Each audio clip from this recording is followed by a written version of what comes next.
శుక్లాంబరధరం విష్ణుం శశివర్ణం చతుర్భుజం ప్రసన్నవదనం ధ్యాయేత్ సర్వవిఘ్నోపశాంతయే.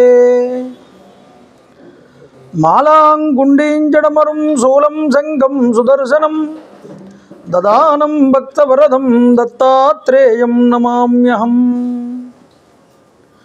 కాషాయ వస్త్రం గరదండధారిణం కమండూలం పద్మకరేణ శంఖం చక్రం గదా భూషితభూషణాఢ్యం శ్రీపాదరాజం శరణం ప్రపద్యే.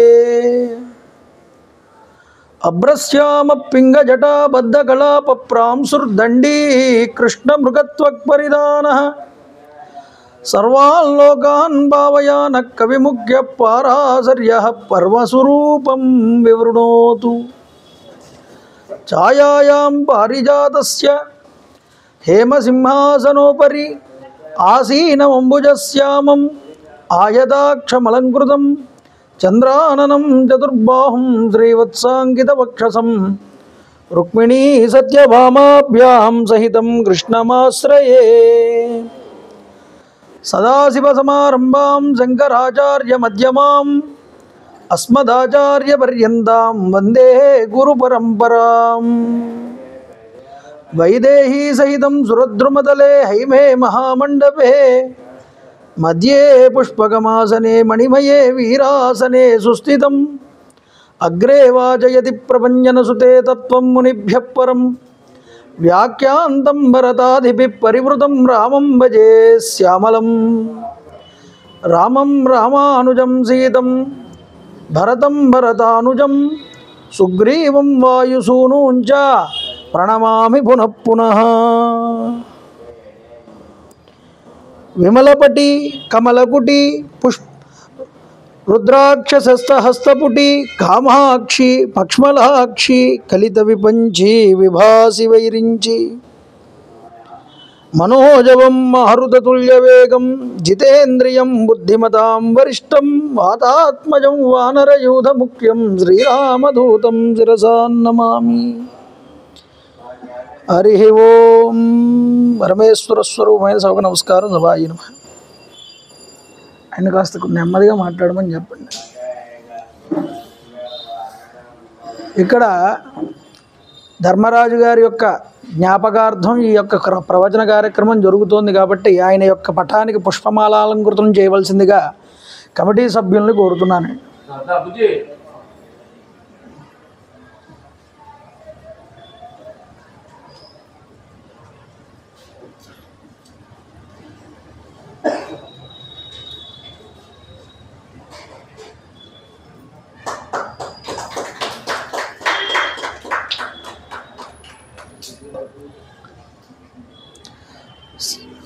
సీతాదేవీయుతం వీరం సర్వాభరణభూషితం సీతాపతిం హరిం ధ్యాయేదయోధ్యాకాండముత్తమే.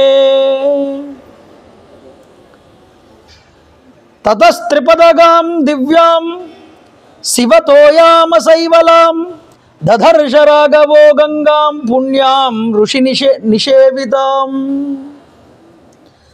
రామచంద్ర ప్రభు నిన్నటి రోజు అయోధ్య పట్టణాన్ని విడిచిపెట్టి కోసల దేశాన్ని విడిచిపెట్టి సుమంత్రుడు రథాన్ని నడుపుతూ ఉండగా గంగా నదీ తీరాన్ని చేరుకున్నారు. గొప్పదైనటువంటి గంగా నది, త్రిపదగా అని పిలువబడేటటువంటి మూడు లోకాల్లో ప్రవహించేటటువంటి గంగా నదిని చూశారండి. చూడండి, ఇక్కడ రామచంద్ర ప్రభు ఆ యొక్క నదిని దర్శించగానే ఆ నదీ తీరమునందే శృంగబేరిపురము అనేటటువంటి ఒక గొప్పదైనటువంటి రాజ్యం, నిషాద రాజ్యం అండి అది. అంటే ఆటవికులు నివసించేటటువంటి ప్రదేశం. తామూర్మి కలిలావర్తాం అన్వవేక్ష మహారథః సుమంత్రం అబ్రవీత్ సూతం ఇహైవాద్య వసామహే. ఇక్కడ చెప్తున్నారు, అయ్యా సుమంత్ర, ఈరోజు మనం ఇక్కడ నివసిద్దామని చెప్పారు రామచంద్ర ప్రభు సుమంత్రుడితో. ఈరోజు రాత్రి మనం ఈ యొక్క గంగా నదీ తీరం దగ్గర ఇదిగో ఇక్కడ కనిపిస్తున్నదే అవిదూరాదయం నద్య బహుపుష్పా ప్రవాళవాన్ సుమహాన్ ఇంగుదీ వృక్షో వసమో అత్రైవ సారథే. ఓ సారథి సుమంత్ర, ఇక్కడ కనిపిస్తున్నటువంటి ఇంగుదీ వృక్షం ఉన్నదే, ఈ ఇంగుదీ వృక్షానికి ఈ యొక్క రథాన్ని చేర్చమన్నారు. ఈ ఇంగుదీ వృక్షం మునులందరికీ కూడా ఆటపట్టు. అంటే ఏమిటి అర్థం? ఇంగుదీ వృక్షాన్ని గార వృక్షం అని కూడా అంటారు. ఈ ఇంగుదీ వృక్షం శాఖోపశాఖలతో విస్తరించబడి ఉంటుంది.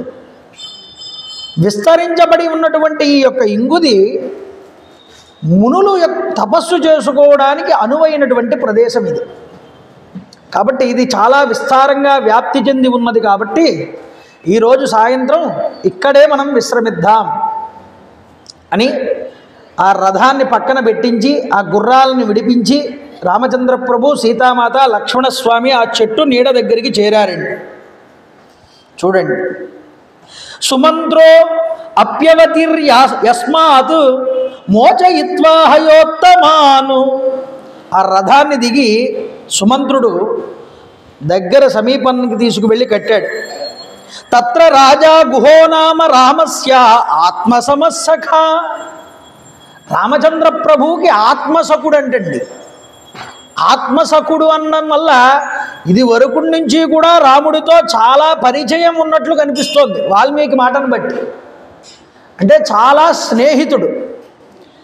తత్ర రాజా గుహోనామ, ఇతడి పేరు గుహుడుటండి. ఈ గుహుడు నిషాదరాజ్యో బలవాన్ స్థపతిశ్చేతి విశ్రుత. ఆయన నిషాదరాజు, ఆటవికుడు, చతురంగ బలాలు కలిగినటువంటి వాడు. సశ్రుత్వా పురుషవ్యాగ్రం. రామచంద్ర ప్రభు ఇది వరకు వేట కోసం ఆ చుట్టుపక్కల కోసల దేశము చుట్టుపక్కల ప్రాంతాల్లో విహరిస్తూ ఉన్న సమయంలో ఈ నిషాదరాజు ఎంతో గొప్పగా రాముడితో కలిసి తిరిగేవాడుట, ఆయన్ని సేవించేవాడుట. ఈ మైత్రీ బంధం అప్పటి నుంచి ఉంది ఈ గుహుడికి. అయితే ఈ గుహుడు తన దేశానికి రామచంద్ర ప్రభు వచ్చాడని తెలుసుకుని ఆనందచికితుడై వెంటనే లక్ష్మణుడితో, సీతమ్మ తల్లితో ఉన్న రామచంద్ర ప్రభువుకి ఎదురు వెళ్ళాడు. తన యొక్క మంత్రుల్ని, ప్రజానీకాన్ని, కొంతమందిని వెంట పెట్టుకుని నమస్కారం చేశాడు రామచంద్ర ప్రభువుకి. యథా అయోధ్య తథేయాం తే రామ కిం కరవాణితే. ఓ రామచంద్ర ప్రభు, ఇన్నాళ్ళకి నీ దర్శనం నాకు అయ్యింది, చాలా ఆనందిస్తున్నాను. నీకు అయోధ్య ఎలాంటిదో ఈ శృంగివేరపురం కూడా అలాంటిదేనన్నాడు. అంటే నువ్వు అక్కడ ఎలా ప్రభువో ఇక్కడ కూడా నువ్వు ప్రభువే, మమ్మల్ని అందరినీ శాసించేటటువంటి అధికారం నీకున్నది అని అన్నాడు. కాబట్టి నీ వంటి ప్రియతమమైనటువంటి అతిథి ఎవరికి లభిస్తాడయ్యా? ఇంత గొప్ప అతిథిగా నువ్వు మా ఇంటికి ఈరోజు వచ్చావు. ఈదృశం హి మహాబాహో ప్రాప్స్యత్య అతిథిం ప్రియం తతో గుణవధాన్నద్యాం ఉపాదాయ పృథగ్విదం. వివిధ రకాలైనటువంటి అన్నపానీయాలన్నింటినీ కూడా నీ కోసం సిద్ధం చేయించానన్నాడు. అర్ఘ్యపాధ్యాది సత్కారాలన్నీ కూడా చేశాడు స్వామివారికి. అంటున్నాడు, స్వాగతం తే మహాబాహో. రామా, నీకు స్వాగతం అన్నాడు. తవేయం అఖిలం మహి వయం ప్రేష్య భవాన్ భర్త సాధురాజ్యం ప్రసాదినః. అయ్యా, మేమందరూ కూడా నీకు భృత్యులం అన్నాడు. నువ్వు నాకు ప్రభువు అన్నాడు. కాబట్టి రాజ్యాన్ని నువ్వు పరిపాలించమన్నాడు. ఈ రాజ్యాన్ని స్వేచ్ఛగా, ఇదిగో భక్ష్యాలు, భోజ్యములు, పానకములు, లేహ్యములు ఇవన్నీ నీ కోసం సిద్ధపరచబడ్డాయన్నాడు. నీ కోసం మంచి మంచి శయ్యలు ఏర్పాటు చేయించామన్నాడు. ఆహార పదార్థాలన్నీ గుర్రాలకి కూడా ఏర్పాటు చేయించామన్నాడు. ఈ విధంగా మాట్లాడుతూ ఆనందపడుతున్నటువంటి గుహుణ్ణి రామచంద్ర ప్రభు చూసి ఆనందించి, మిత్రమా, సంబోధన కూడా చూడండి. గుహమేవం బ్రువాణం తు రాఘవ ప్రచువచ అర్చితాశ్చైవ హృష్టాశ్చ భవతా సర్వదా వయం నువ్వు తీసుకొచ్చినటువంటి సంభారాలన్నింటికి, నువ్వు చూపించినటువంటి ప్రేమకి, నీ అంతటి మహారాజు కాలినడకన నా కోసం ఇంత దూరం నడిచి వచ్చినందుకు నేను చాలా ఆనందిస్తున్నానయ్యా. పద్భ్యామపి గమాశ్చ ఇవ స్నేహ సందర్శనేనవా, మాకు సకల సత్కార్యాలు కూడా నాకు నువ్వు నెరవేర్చావు కాబట్టి నేను చాలా ప్రసన్నున్నయ్యాను. భుజాభ్యాం సాధు పీనాభ్యాం పీడయన్ వాక్యమబ్రవీత్, తన బలమైనటువంటి బాహువులతో గుహుణ్ణి దగ్గరికి తీసుకుని ఆలింగనా సౌభాగ్యాన్ని ఇచ్చాటండి రామచంద్ర ప్రభు. కౌగిలించుకున్నాడు గుహుణ్ణి. దిష్ట్యాత్వం గుహా పశ్యామి హ్యరోగం సహబాంధవై అపితే కుశలం రాష్ట్రే మిత్రేషు చ ధనేషు చ, నీ యొక్క పురం, నీ మిత్రులు, నీ బంధువులు, నీ రాజ్యం అన్నీ కుశలంగా ఉన్నాయా? చక్కగా ధర్మ మార్గమునందు పరిపాలన కొనసాగిస్తున్నావా అని అడుగుతున్నాడు రామచంద్ర ప్రభు. నీ ఆదరాభిమానాలకి నేను ఎంతో ప్రసన్నున్నయ్యాను. మా కోసం అన్నపానాదులన్నీ సమకూర్చావు, నేను సంతోషిస్తున్నాను. కానీ చెప్తున్నాడండి, కుసాచీరాజినధరం ఫలమూలాసినంచ మాం విద్ది ప్రణిహితం ధర్మే తాపసం వనగోచరం. నేను తండ్రికి ఇచ్చినటువంటి మాటని నెరవేర్చడం కోసమని వనవాస దీక్షని చేపట్టానయ్యా. ఈ వనవాసంలో ఉన్నంతకాలము కూడా నేను దేశమునందు కానీ, రాష్ట్రమునందు కానీ, గ్రామమునందు కానీ నివసించను. అందున భోగ్య వస్తువులు ఏమిటిని కూడా నేను స్వీకరించనున్నాను. కాబట్టి ఏమిటి అంటే, నేను నారచీరలు కట్టుకున్నాను, మృగ చర్మమును ధరించి ఉన్నాను, ఫలములు కందమూలములు మాత్రమే నాకు ఆహారములు. అయితే దీనిని నువ్వు అర్థం చేసుకో. అశ్వానహం కాదనేవాహం అర్ధి నాణ్యేన కేనచితు, నా గుర్రాలున్నాయే, ఆ గుర్రాలకి మాత్రం నువ్వు తీసుకొచ్చిన ఆహారం మేము స్వీకరిస్తాం, మిగిలిన ఆహార పదార్థాలు ఏమీ మేము ముట్టుకోమన్నారు రామచంద్ర ప్రభు. నేనేదో నీ దగ్గర పుచ్చుకోలేదనేటటువంటి భావం నీకు అక్కర్లేదయ్యా, నువ్వు ఇచ్చినట్టే నేను స్వీకరించినట్టే. అయితే ఏమిటి అంటే, నేను ఈ వనవాస దీక్ష యందు ఉన్నటువంటి రోజులో ఇది నాకు అప్పుడే రెండో రోజు, మొదటి రాత్రి గడిచింది నిన్నే. కాబట్టి ఈ యొక్క రోజు నేను నీటిని మాత్రమే గ్రహిస్తానన్నారు స్వామివారు. కాబట్టి మాకు జలములు స్వీకరిస్తాం ఈరోజు రాత్రికి. అయితే నువ్వు మాకు ఈ మాత్రం చేసిన సహకారం ఉన్నదే, అదే చాలు, మాకు గొప్ప సత్కారంగా భావన చేస్తామన్నాడు. వెంటనే గుహుడు ఆ అశ్వములకి, గుర్రాలకి కావలసిన గడ్డిని అంతటినీ ఏర్పాటు చేశాడు. రాముడు అన్నాడు, మా తండ్రి గారికి చాలా ఇష్టమైనటువంటి గుర్రాలయ్యా ఇవి, ఈ గుర్రాలు కనుక మంచిగా ఆహారం పెడితే అవి బాగుంటే మా తండ్రి గారు ఆనందిస్తారు, అది నాకు చాలన్నారు. తర్వాత ఏం చేశారు రామచంద్ర ప్రభు అంటే, తన వల్కలములు అంటే తన యొక్క నారచీరలన్నింటినీ కూడా తీసుకుని భుజం మీద వేసుకున్నారు. గంగా నదికి వెళ్ళారు, స్నానం చేసి సంధ్యావందనాది కార్యక్రమాలన్నీ పూర్తి చేసుకున్నారు. పూర్తి చేసుకుని లక్ష్మణుణ్ణి అక్కడ పిలిచి ఆహారంగా జలములు తీసుకురావయ్యా లక్ష్మణ అన్నారు. లక్ష్మణుడు వెళ్ళి గంగానదిలో జలాలు తీసుకుని వచ్చాడు. రామచంద్ర ప్రభు వాటినే ఆ రోజు రాత్రి ఆహారంగా, రెండో రోజు కూడా జలాలే తీసుకున్నారండి రామచంద్ర ప్రభు, జలాలే ఆహారంగా తీసుకున్నారు. అయితే చూడండి, తస్య భూమౌ శయానస్య పాదౌ ప్రక్షాళ్య లక్ష్మణ, మళ్ళీ గంగలోకి వెళ్ళి నీళ్లు తీసుకొచ్చి రామచంద్ర ప్రభు పాదాలు కడిగాట లక్ష్మణస్వామి. కడిగిన తరువాత గుహుడు చక్కటి ఆకులతోనూ దుబ్బుగడ్డితోనూ కూడుకున్నటువంటి ఒక పరుపు లాంటి శయ్యని ఏర్పాటు చేశాడు. నేల మీద ఆకులు పరచబడి ఉన్నది, దాని మీద నారవస్త్రాన్ని కప్పారు. రామచంద్ర ప్రభు సీతమ్మదేవితో కలిసి అక్కడ ఆ యొక్క శయ్య మీదే కూర్చుని కాసేపటికి విశ్రమించారటండి.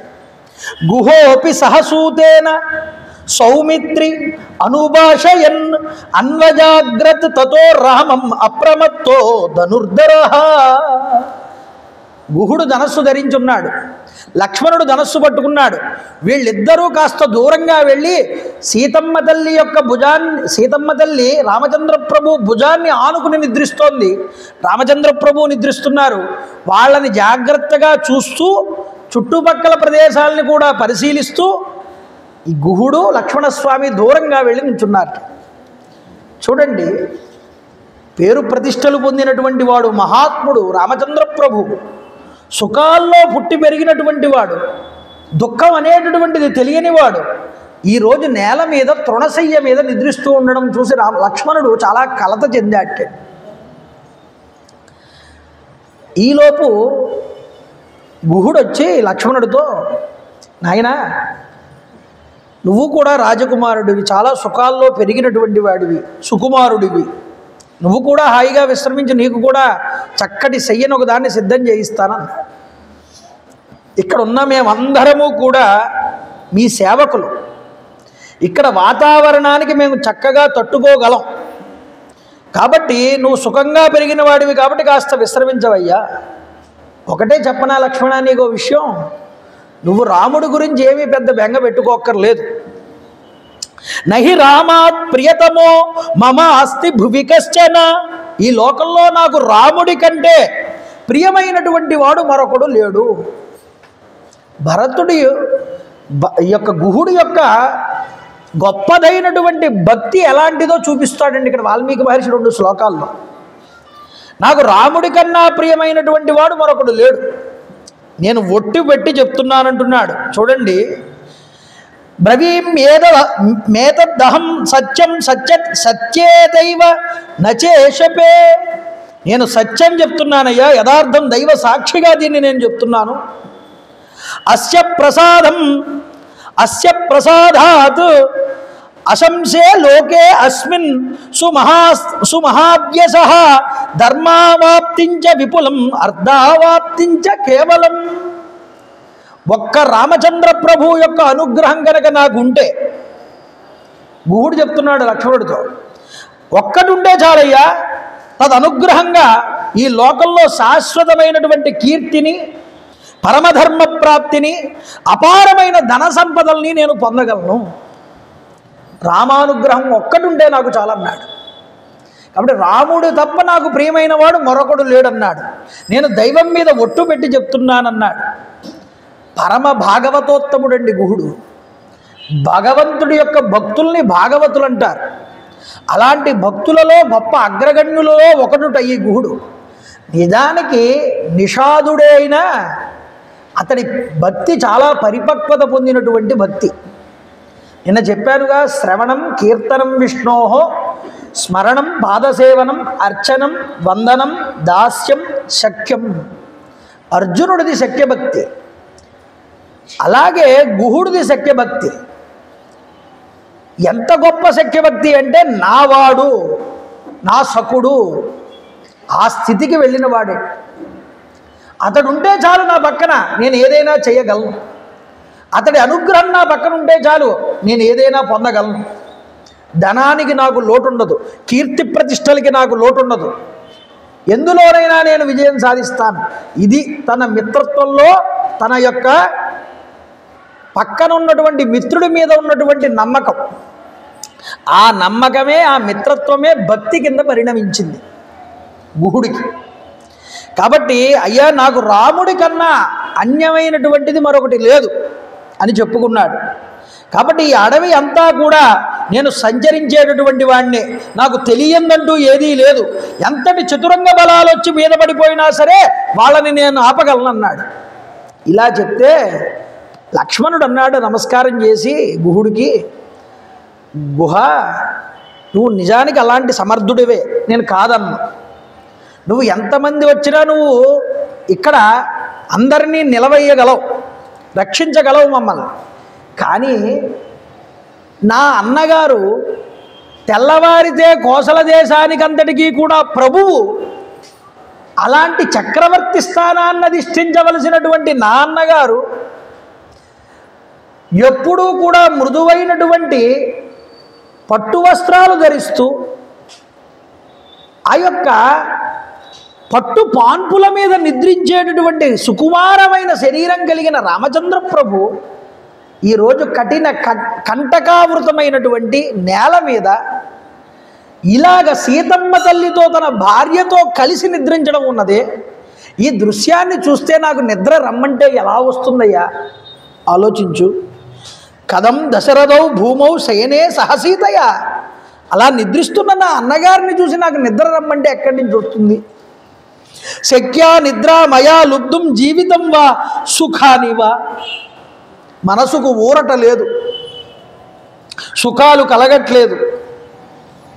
దేవాసురులు సైతం కూడా కలిసి వచ్చి యుద్ధానికి యుద్ధ రంగంలో దిగితే మా అన్నగారు ముందు నిలవలేరయ్యా. అంతటి ధనుర్ధారి, అంతటి పరాక్రమం ఉన్నవాడు కూడా ఈరోజు తండ్రి గారు చెప్పారని అతడి తప్పు లేకపోయినా ఈరోజు వచ్చి ఇంతటి కష్టాన్ని అనుభవిస్తున్నాడు మా అన్నగారు. ఏమో గొప్ప గొప్ప వాళ్ళకి కూడా ఇలాంటి కష్టాలు తప్పవేమోనని నాకు అనిపిస్తున్నదన్నాడు.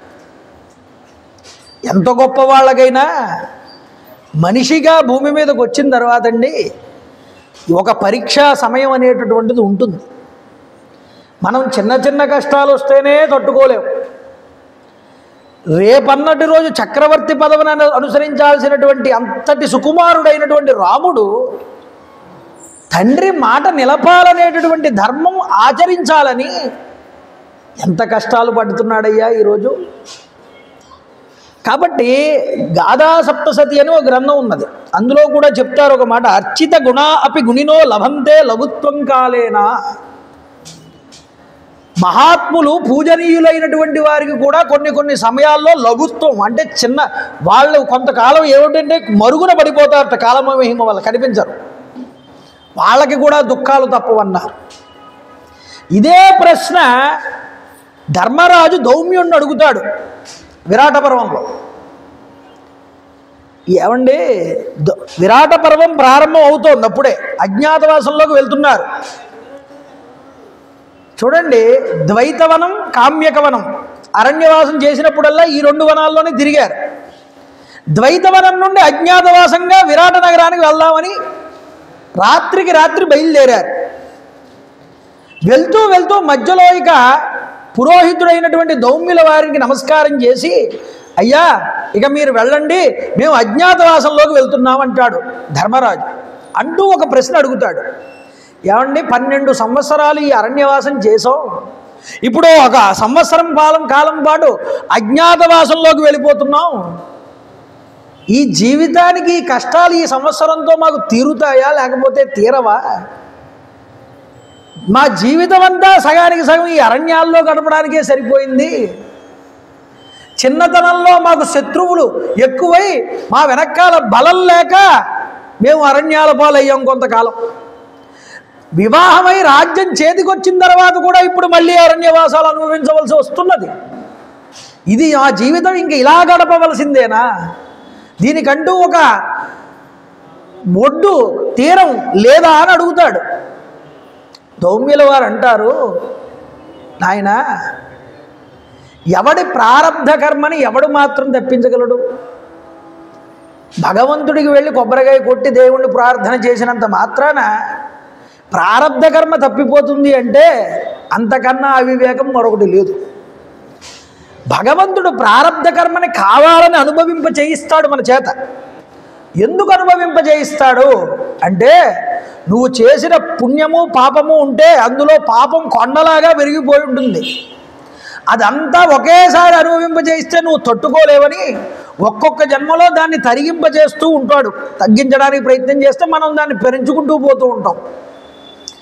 అయితే చూడండి, ఇది అనుభవించాలి ఎవరైనా సరే, ప్రారంధం అనేటటువంటి తప్పదు. కానీ ఓ ధర్మరాజా, అంతకాలము కూడా ఇలా ఉండదయ్యా, ఇది ఆలోచించు. కాలం అనేటటువంటిది ఏమిటి అంటే చక్రం అన్నాడండి. ఈరోజు పగలు, రేపు రాత్రి, సాయంత్రం అయితే రాత్రి అవుతుంది, చీకటి పడుతుంది. ఎప్పుడూ చీకటి ఉంటుందా? మళ్ళీ సూర్యోదయం కాగానే పగలు వస్తుంది. అలాగే కాలం అనేటటువంటి చక్రంలో దుఃఖం తర్వాత సుఖం అనేటటువంటిది ఎప్పుడూ ఉంటుందయ్యా అన్నాడు. ఇంతకన్నా వైరాగ్య స్థితికి పోతే అసలు సుఖము లేదు దుఃఖము లేదు. అది లేక కదగ స్వామి మిమ్మల్ని అడుగుతున్నాం అంటే అప్పుడు ఆయన చెప్పాడు ఈ మాట. ఇంద్రుడంతటి వాడు బ్రహ్మహత్యాపాతకం పట్టుకుంటే చెట్టు త్వరలో కొంతకాలం నివసించాల్సి వచ్చింది. రామచంద్ర ప్రభు అంతటి ఆయన ధర్మాత్ముడు తాను ఏ తప్పు చెయ్యకపోయినా 14 సంవత్సరాలు కంటకావృతమైన అరణ్యవాసం చేయవలసి వచ్చింది. మహాత్ములకి కూడా తప్పలేదయ్యా, కంగారు పడకు, దైవం మీద భారం వేయి, భగవంతుణ్ణి తలుచుకో, ధర్మాన్ని విడిచిపెట్టకు, నీకంతా శుభమే జరుగుతుందంటాడు. కాబట్టి కొంతమందికి ఆ సమయం వచ్చినప్పుడు కష్టం. భగవంతుడు కూడా తాను మనిషిగా వచ్చాడు అంటే కష్టం అనేటటువంటిది అనుభవిస్తాడు. అనుభవించడం అంటే మనలాగా బాధపడడం అనేటటువంటిది కాదు. అంటే మానవుడికి ఇది తప్పదు అని తాను కూడా చూపించడం. కాబట్టి అదే ధర్మరాజు అంటాడు తర్వాత, సంజయుడు వస్తే నాశ్రేయాన్వై గీత శబ్దం శృణోతి అంటాడు. పుణ్యం అనేటటువంటిది మనిషికి సుఖాన్ని ఇస్తుందిరా, పాపం అనేటటువంటిది మనిషికి కష్టాన్ని కలిగిస్తుంది. వాళ్ళు పుణ్యాత్ములు, వాళ్ళకి రాజ్యాధికారం వచ్చింది, భోగాలు వచ్చాయి, అనుభవిస్తున్నారు. మేమేదో పాపం చేసుంటాం రా సంజయ, అందువల్ల మాకు మంచి తిండి లేదు, మంచి వసతి లేదు. పుణ్యం లేనివాడు మంచి గుడ్డ కట్టలేడు, పుణ్యం లేనివాడు మంచి తిండి తినలేడు, పుణ్యం లేనివాడు కీర్తిగానాన్ని వినలేడు. మీరు చాలా గొప్పవారండి, నమస్కారం అండి, ఇవన్నీ కీర్తిగానాలే. ఈ కీర్తిగానం పుణ్యం లేనటువంటి వాడు వినలేడయ్యా. వాళ్ళకి పుణ్యం ఉన్నది, మేము ఏదో పాపం చేసుకున్నాం, అందువల్ల మేము ఈ కష్టాలు అనుభవిస్తున్నాం అంటాడు. కాబట్టి ఎంతటి గొప్పవాడైనా ధర్మాన్ని ప్రధానం చేసుకుని నడవాలి. నేను ఒప్పుకోను అంటే ఎలా కుదురుతుంది? కాలంలో ప్రతి ఒక్కడు కాలమే ఒప్పుకునేలా చేస్తుంది. అందువల్ల దాన్ని అంగీకరించాలి, కాలాన్ని. ఓకే, ఇది నాకు కష్టం వచ్చింది, ఇప్పుడు దీన్ని నేను అనుభవించాలి, ఇది సమయం నాది, ఇది దాటిపోయిన తర్వాత అప్పుడు మళ్ళీ నేను వెలగచ్చు, అది కాలం నిర్ణయిస్తుంది. కానీ నా ధర్మాన్ని నేను తప్పను, ఇలా నడవాలండి. ఇది ఎలా వస్తుంది మనకి? ఇలాంటి మహాపురుషుల జీవితాలు చూసినప్పుడే మనకు అర్థమవుతుంది. ఇంత కష్టం వచ్చింది రామచంద్ర ప్రభువుకి, ఇంత కష్టాల్లో ఉన్నాడు. ఇదే కష్టం ముందర ఇంకా కష్టాలు వస్తాయి. పాపం భార్య కూడా కనిపించకుండా వెళ్ళిపోయింది.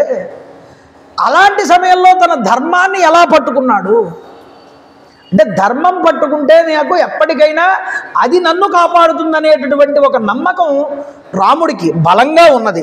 అది మన వైపు చూపిస్తున్నాడు, తాను నడిచి చూపించాడు, మనల్ని అది చూసి నేర్చుకోండి అంటున్నాడు. అందువల్ల ఇక్కడ చూడండి, అలాంటి మహానుభావుడయ్యా రాముడు. దశరథ మహారాజు గారు ఎన్నో చాంద్రాయణ వ్రతాలు చేశారు, నిత్య గాయత్రీ మంత్ర అనుష్ఠానం చేశాడు, ఎన్నో యజ్ఞాలు చేశాడు. అంతేనా, ఎంతో గొప్ప తపస్సు ఆచరించాడు. పుత్రకామేష్టి చేసి ఇన్ని క్రతువులు పుణ్యాలు చేస్తే కలగక పుట్టాడు ఈ రామచంద్ర ప్రభు. ఇంత గుణాల రాసి ఎందుకు పుట్టాడయ్యా దశరథుడికి అంటే, అంత పుణ్యం ఆచరించాడు కాబట్టి. అందుకనే పిల్లలు కలగడం అంటే చూడండి, అందరికీ కలుగుతారు, అది కాదు ముఖ్యం. మనకి పిల్లలు కలిగారు అంటే మన తపస్సు ఎంత ఉన్నది అందులో అన్నది చూడాలి. ఎందుకంటే మనం చేసినటువంటి పుణ్య ఫలితం వల్ల, మనం చేసినటువంటి మంచి కార్యక్రమాల వల్ల దేశాన్ని బాగుపరిచేటటువంటి ఉన్నతులైనటువంటి సంతానం కలుగుతుందండి. వాళ్ళ తల్లిదండ్రుల పుణ్యం అండి వాళ్ళని ఈరోజు ఉన్నత స్థానంలో నిలబెట్టింది అంటారు. పెట్టిన వాడికి పుట్టిందే సాక్ష్యం అంటారు. ఇలాంటి పడిగట్టు మాటలే కనిపిస్తున్నాయిగా మనకి లోకల్లో. అంటే మనం ఏది చేస్తే, మనం ఎంత మంచి చేస్తే మన సంతానం అంత అభివృద్ధి చెందుతుంది, అంత ఉన్నత స్థితికి వెళ్తుంది. మనకు ఒకరికి చెయ్యకపోతే అది ఎలా నిలబడుతుందండి? కంచి పరమాచార్య స్వామి వారి దగ్గర ఒక అతను వచ్చాడు.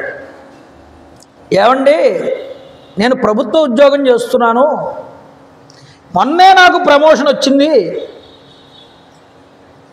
నేను ఎప్పుడూ కూడా దేవాలయానికి వెళ్ళను, ఎదుటివాడికి ఎప్పుడు ఇలా దానం చెయ్యను, కానీ నేను దేవుణ్ణి నమ్మను, దానాలు చెయ్యను, ఈ మతాల మీద విశ్వాసాల మీద నాకు నమ్మకం లేదు, కానీ నాకు ఇంతటి గొప్ప స్థితిలో నేను ఉన్నాను కదా, దీనికి ఏమంటారు మీరని అడిగాడు. ఆయన తీర్థం ఇస్తున్నాడు అందరికీ. ఆయన వచ్చాడు క్యూ లైన్లో. అలాగా అడిగితే ఒక్కసారి అందరికేసి చూసి పరమాచార్య స్వామి వారు అందరినీ వీళ్ళ దగ్గరికి పిలిచారు, వాళ్ళ పరిచారకుల్ని, మిగతా భక్తుల్ని. ఇప్పుడు ఇతనికి సమాధానం చెప్పారు. ఏమన్నారంటే, నాయన, నువ్వు ఒక సైకిల్ తొక్కుతున్నావు, సైకిల్ తొక్కుతున్నప్పుడు పెడల్ని స్పీడ్గా తొక్కుతున్నప్పుడు అది వేగంగా వెళ్తోంది సైకిల్. అది వేగంగా వెళ్తోంది కదా అని నువ్వు పెడల్ తొక్కడం మానేసావు, ఆపేసావు. సైకిల్ ఆగిపోయిందా అన్నారు. ఆగలేదండి, వెళ్తోంది అన్నాడు. నువ్వు మరి పెడల్ తొక్కడం ఆపేసావు కదా, సైకిల్ ఆగిపోవాలి కదా, ఎందుకు ఆగలేదన్నారు. అదేమిటండి, ఇంతకు ముందు తొక్కాను కదా వేగంగా చాలా వరకు, ఆ తొక్కిన దానివల్ల ఇంకా కదులుతోంది సైకిల్ అన్నాడు కదా. అలాగే మీ పూర్వీకులు, మీ తండ్రులు, మీ తాతలు చేసిన పుణ్యం ఉన్నదే, అది ఇంకా నడుస్తోందిరా. అది నడుస్తూ ఉండడం వల్ల నీకు అంతా బాగుంది, కలిసి వస్తోంది. ఇంకాను ఇప్పుడు నువ్వు చేయలేదనుకో, నువ్వు ఏవి పుణ్యాలు కూడా ఆ తర్వాత తరం వాళ్ళకి అది లభించదురా తండ్రి. కాబట్టి అది తప్పకుండా మనం అది ఎటువంటిది తల్లిదండ్రులు మనం ఆచరించినది సంతానానికి కలిగి తీరుతుందండి. అది అందువల్ల ఇంత పుణ్య విశేషం, ఇన్ని పుణ్య కార్యక్రమాలు చేయడం వల్ల అంతటి గుణాలు కలిగిన రాముడు పుట్టాడు దశరథుడికి అని చెప్పి, మహారాజు అంతటి మహానుభావుడు రామచంద్ర ప్రభువు అంటే ఆయనకి ఎంతో ఇష్టం. ఆ ప్రభువు ఈ వనవాసి అయినటువంటి పుత్రుడికి ఎడబాటు అనేటటువంటిది తట్టుకోలేక ఎక్కువ కాలం జీవించడయ్యా ఓ గుహ. మా తండ్రి గారు బ్రతికి ఉండడం అనేటటువంటిది అసలు ఆలోచన విధానానికి అంతు పట్టదు. ఎందుకంటే ఆయన ఉండలేడు రాముడు లేకపోతే. ఆయన లేకపోతే భూమండలం అంతా దిక్కులేనిది అవుతుంది. రాముడు వనవాసానికి రాగానే అయోధ్యలో ఉన్న అంతఃపుర స్త్రీలందరూ ఏడ్చారు బిగ్గరగా. ఈ పాటికి వాళ్ళు అలసిపోయి ఉంటారు. అయ్యో, జ్యేష్ఠుడైనటువంటి ప్రియపుత్రుడైనటువంటి రాముడు కనుల ఎదుట దూరంగా వెళ్ళిపోతే కనిపించకుండా దశరథ మహారాజు యొక్క ప్రాణాలనేటటువంటివి ఆయన శరీరం నుండి వెళ్లకుండా ఎలా నిలబడతాయ్యా? మా రాజుగారే కనుక మృతి చెందితే ఆ నగరవాసులందరూ కూడా వ్యధ చెందుతారు కదా. ఒకవేళ మా తండ్రి అలా మరణించడమే కనుక సంభవిస్తే ఆ సమయంలో అక్కడ ఉండేటటువంటి భరతుడు, శత్రుఘ్నుడు ఎంతో అదృష్టవంతులు. ఎందుకంటే మా నాన్నగారికి చేయవలసిన పితృకర్మలన్నీ కూడా వాళ్ళు దగ్గరుండి చేయగలుగుతారు. ఆ భాగ్యం మాకు లభించదు. ఓ గుహ, ఇంతటి బాధ నా హృదయంలో వెంటాడుతోందయ్యా, ఇన్ని ఆలోచనలు నా గుండెల్లో తిరుగుతున్నాయ్యా, ఇవన్నీ నా హృదయాల్లో పెట్టుకుని నాకు నిద్ర రమ్మంటే ఎలా వస్తుందన్నాడు. నిరంతరం అయోధ్య నగరంలో ఎన్నో సాంస్కృతిక కార్యక్రమాలు జరుగుతూ ఉంటాయి. పురాణ కాలక్షేపాలు, గొప్పదైనటువంటి హరికథలు, ఎంతో నాట్య విన్యాసాలతో కూడినటువంటి సాంస్కృతిక కార్యక్రమాలు, ఇవన్నీ ఈరోజు అయోధ్యలో ఉండవు, జరగవు. 14 సంవత్సరాలు అరణ్యవాసం పూర్తి చేసుకున్నాక మేము మా తండ్రి గారిని చూడగలుగుతామో చూడలేమో, నాకు చాలా బాధగా ఉంది ఈ విషయాన్ని తలుచుకుంటే అన్నాడు లక్ష్మణస్వామి. ఇలా దుఃఖిస్తూ ఆ రాత్రంతా కూడా గడిపాటండి లక్ష్మణుడు. తెల్లవారింది. రామచంద్ర ప్రభు నిద్ర లేచి లక్ష్మణుణ్ణి పిలిచారు. నాయన, రాత్రి శుభప్రదంగా గడిచింది, కోయల యొక్క ధ్వని వినిపిస్తోంది, పంచస్వరాలు, వనాలలో ఉండేటటువంటి నెమళ్ళ యొక్క క్రేంకారములు వినిపిస్తున్నాయి నాయన. కాబట్టి గంగా నదిని దాటి అవతలికి వెళ్ళవలసినటువంటి సమయాన్ని ఆసన్నమైంది, ఏర్పాట్లు చూడమన్నారు. చక్కని చుక్కాని కలిగినటువంటి, కర్ణధారి కలిగినటువంటి, భద్రమైనటువంటి, దృఢమైనటువంటి, ప్రయాణానికి అనువైనటువంటి ఒక నావని సిద్ధం చేయించమను అని చెప్పగానే లక్ష్మణుడు గుహుణ్ణి పిలిచి రామచంద్ర ప్రభు ఏం చెప్పారో విన్నారు కదా, మీరు సిద్ధం చేయండి అన్నారు. వెంటనే ఆజ్ఞ ఇచ్చాడు గుహుడు. చక్కటి నావ సిద్ధపరచబడింది. చేతులు జోడించి రామచంద్ర ప్రభు దగ్గరికి వచ్చి గుహుడు అన్నాడు, స్వామి రేవులో నావ సిద్ధంగా ఉన్నది, ఇక మీ కొరకై మేము వేచి చూస్తున్నామన్నారు. రాముడు గుహుడితో అన్నాడు, కృత కామోస్మి భవత శీఘ్రమారోప్యతామితి. మాకు చక్కగా సహాయపడ్డావయ్యా గుహ. ఇదిగో ఈ గుణపాన్ని, ఆ తట్టని, ఆ వస్త్రాభరణాలని అన్నింటినీ ఆ పడవలోకి చేర్చమన్నారు. గుహుడు అన్నీ తీసుకువెళ్ళి పడవలో పెట్టాడండి. తర్వాత రామలక్ష్మణులు ఇద్దరూ కూడా కవచాలు ధరించారుట, తూణీరాలు ధరించారుట, నడుముకు ఖడ్గాలు కట్టుకున్నారుట. ధనుర్ధారులై సీతాదేవితో కూడి గంగానది ఉన్నటువంటి ఆ రేవు దగ్గరికి వచ్చారు నడుచుకుంటూ. సుమంత్రుడు ఉన్నాడు పక్కన. వచ్చి నమస్కారం చేసి రామచంద్ర ప్రభు దగ్గర, అయ్యా ఇప్పుడు నేనేం చెయ్యాలో సెలవివ్వండి అన్నాడు. కుడి చేతితో సుమంత్రుడి మీద శరీరం మీద చెయ్యి వేసి రామచంద్ర ప్రభు భుజం మీద, నాయనా నువ్వు వెంటనే రాజుగారి దగ్గరికి వెళ్ళి అప్రమత్తుడివై ఉంటూ రాజుగారు ఏది చెప్తే ఆయన ఆజ్ఞ మేరకు నువ్వు అన్నీ కూడా చేస్తూ ఉండు. ఇక ఇక్కడి నుంచి మేము కాలినడకనే ప్రయాణం చేస్తాం, ఇక రథంతో మాకు పని లేదన్నారు రామచంద్ర ప్రభు. ఎందుకని అంటే తండ్రి గారి ఆజ్ఞ ప్రకారం కోసల దేశం యొక్క పొలిమేరల దగ్గర విడిచిపెట్టమన్నారు కాబట్టి ఇది నుంచి మాకు వనవాస ప్రయాణం ప్రారంభమవుతుంది. అంటే వనవాసానికి మొదటి రోజు ఈరోజే మాకు అసలైనటువంటి వనవాసం. కాబట్టి ఇక అయోధ్యకి వెళ్ళు తిరిగి అని ఆదేశించగానే సుమంత్రుడు అంటున్నాడు రామచంద్ర ప్రభుతో, రామ సోదరుడైనటువంటి లక్ష్మణుడితో భార్య అయినటువంటి సీతాదేవితో కలిసి ఒక సామాన్య మానవుడి వలె ఈ అరణ్యవాసం నీకు చేయవలసి వచ్చిందయ్యా. నిజానికి ఇది విధి నిర్ణయం. లోకంలో ఒక ప్రతీతి ఉన్నది. ఏమిటా ప్రతీతి అంటే బ్రహ్మచర్యము, వేదశాస్త్ర అధ్యయనము, మృదుస్వభావము, రుజువర్తనము, ఈ 4 ఉన్న వాళ్ళకి అన్ని శుభాలే జరుగుతాయి అని ఒక నానుడు ఉన్నది. ఏమిటండి? బ్రహ్మచర్యం, 2 వేదశాస్త్ర అధ్యయనం, మృదుస్వభావం, రుజువర్తనం, ఈ 4 ఉండాలి. అంటే మంచి మార్గంలో వెళ్ళడం రుజువర్తనం అంటే. సాధుస్వభావం అంటే నలుగురితో కూడా చాలా కలిసి మంచిగా ప్రవర్తించడం. ఇవి ఉంటే వేదశాస్త్ర అధ్యయనం కనుక చేస్తే వీటి వల్ల వాళ్ళకి సకల శుభాలు కూడా కలుగుతాయని శాస్త్రం చెప్పింది. ఈ 4 కూడా నీలో ఉన్నాయి రామ. కానీ నీకు మాత్రం ఇలాగ అరణ్యవాసం అనేటటువంటిది రావడం ఉన్నదే, ఇలా ఎందుకు వచ్చిందో ఎందుకు కలిగిందో నాకు అర్థం కావట్లేదు అన్నాడు సుమంత్రుడు. నిజానికి నువ్వు కాదయ్యా, మేమందరం దురదృష్టవంతులం. ఎందుకు మేము దురదృష్టవంతులం అంటే మీరు మమ్మల్ని విడిచిపెట్టి వెళ్ళిపోతున్నందుకు దూరం అయిపోతున్నారు. ఇక మేమందరం కూడా ఆ పాపాత్మురాలైనటువంటి కైక దగ్గర ఊడిగం చేస్తూ మా జీవితాలని గడపాలి, అనుభవించాలి ఈ బాధను. తనను విడిచిపెట్టి వెళ్ళిపోతున్న రామచంద్ర ప్రభువుని చూసి దుఃఖించుతూ కన్నీరు మున్నీరుగా విలపించాట సుమంత్రుడు. చూడండి, రామచంద్ర ప్రభు అభయాన్నిచ్చి సుమంత్రుడికి అంటున్నారు, నాయన నా దృష్టిలో నిజానికి చెప్పాలంటే ఇక్ష్వాకు వంశంలో నీ వంటి మిత్రుడు మరొకడు లేడు.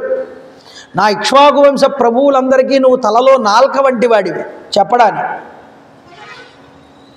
నువ్వు చేయవలసిన పని ఏమిటంటే వెళ్ళగానే దశరథుడికి నా మీద పెట్టుకున్న బాధని దుఃఖాన్ని తొలగించేటటువంటి ప్రయత్నం చేయమన్నాడు. తరువాత ఏం చేయాలో తెలుసా? దశరథ మహారాజు గారు కైకేయి మాత్రం సంతోషపెట్టడానికి ఏదైనా కనుక ఆజ్ఞలు వేస్తే ఆ ఆజ్ఞలు తూచా తప్పకుండా పాటించమన్నాడు. ఇది 2. ఇక 3 ఏమిటంటే సుమంత్ర, మహారాజుకి ఏ విధంగా కూడా అప్రియాన్ని కలిగించకుండా ఆయన దుఃఖితుడు కాకుండా ఉండేటట్లుగా నువ్వు చూసుకో దశరథ మహారాజు గారు. మహారాజు గారికి నాకు మారుగా నా బదులుగా వెళ్ళి నువ్వు పాదాభివందనం చెయ్యి, రాముడు చెయ్యమన్నాడని చెప్పు అని చెప్పారు. అయోధ్యను విడిచిపెట్టి వనాల్లో నివసించవలసి వచ్చినందుకు గాను నేను కానీ లక్ష్మణుడు కానీ సీత కానీ ఏమాత్రము బాధపడట్లేదని చెప్పవయ్యా దశరథుడితో. అంతేకాదు 14 సంవత్సరాల వనదీక్షను పూర్తి చేసుకుని వెంటనే నేను లక్ష్మణుడు సీత తిరిగి వచ్చి నీ సమక్షంలో వచ్చి నిలబడతామని, అప్పుడు మీరు మమ్మల్ని తనివి తీరా చూడవచ్చునని ధైర్యాన్ని చెప్పవయ్యా దశరథ మహారాజుకి నువ్వు వెళ్ళి. వెంటనే తాతగారి ఇంటి నుండి భరతుడిని అయోధ్యకు తీసుకురమ్మను, ఆ భరతుడికి పట్టాభిషేకం చేయమను. ఇలా చేస్తే మా తల్లి అయినటువంటి కైకేయి ఆనందిస్తుందన్నాడు. చూడండి, భరతుడు వచ్చాక భరతుడితో నేను చెప్పినట్టు ఈ మాట చెప్పమన్నాడు. ఏమిటిట?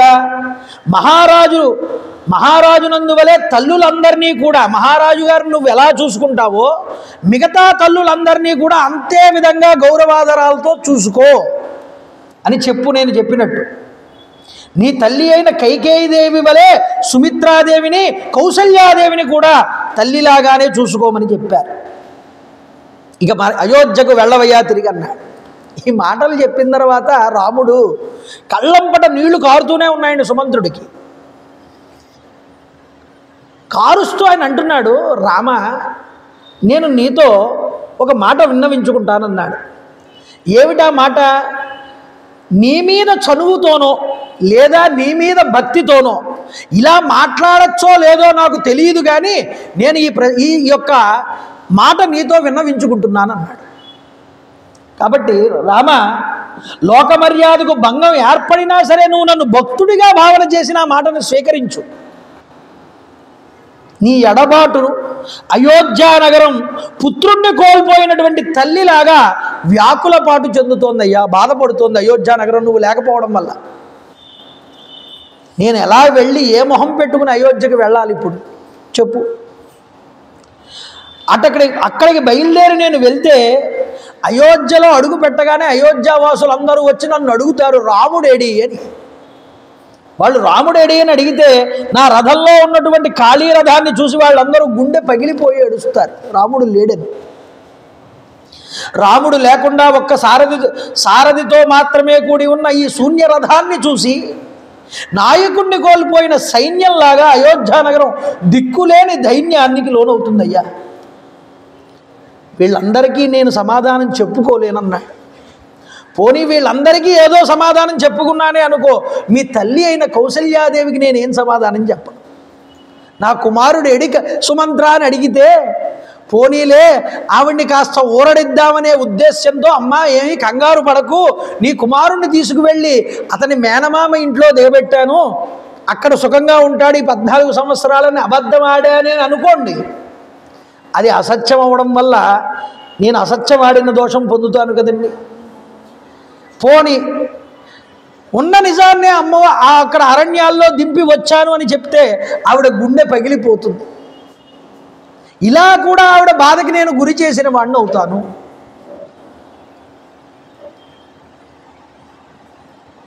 సత్యమే మాట్లాడాను కదా అని ఆవిడికి అప్రియాన్ని ఎలా చేయనయ్యా రామా చెప్పు నువ్వు. ఇది నా పరిస్థితి.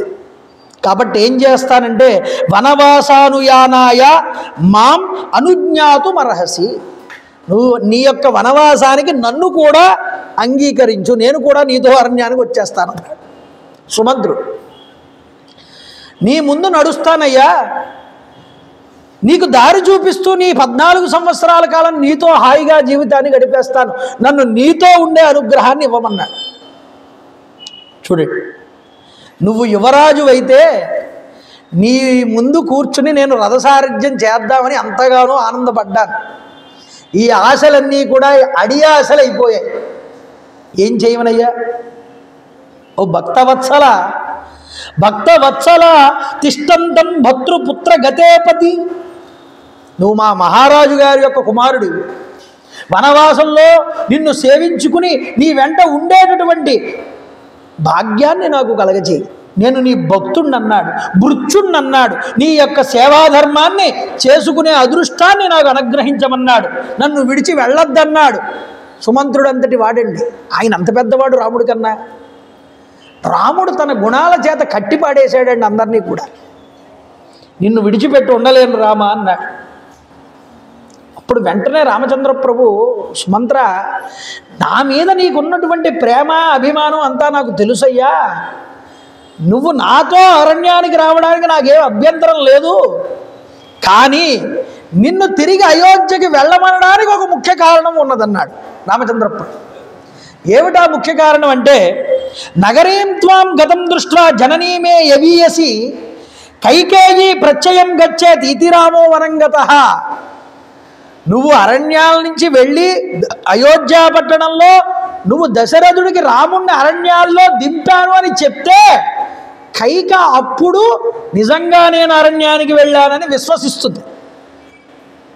ఒకవేళ నువ్వు వెళ్ళలేదే అనుకో, దశరథ మహారాజు గారు సుమంత్రుడిని అప్పగించి ఎక్కడో దాచిపెట్టాడు రాముణ్ణి అనుకుంటుందయ్యా కైక.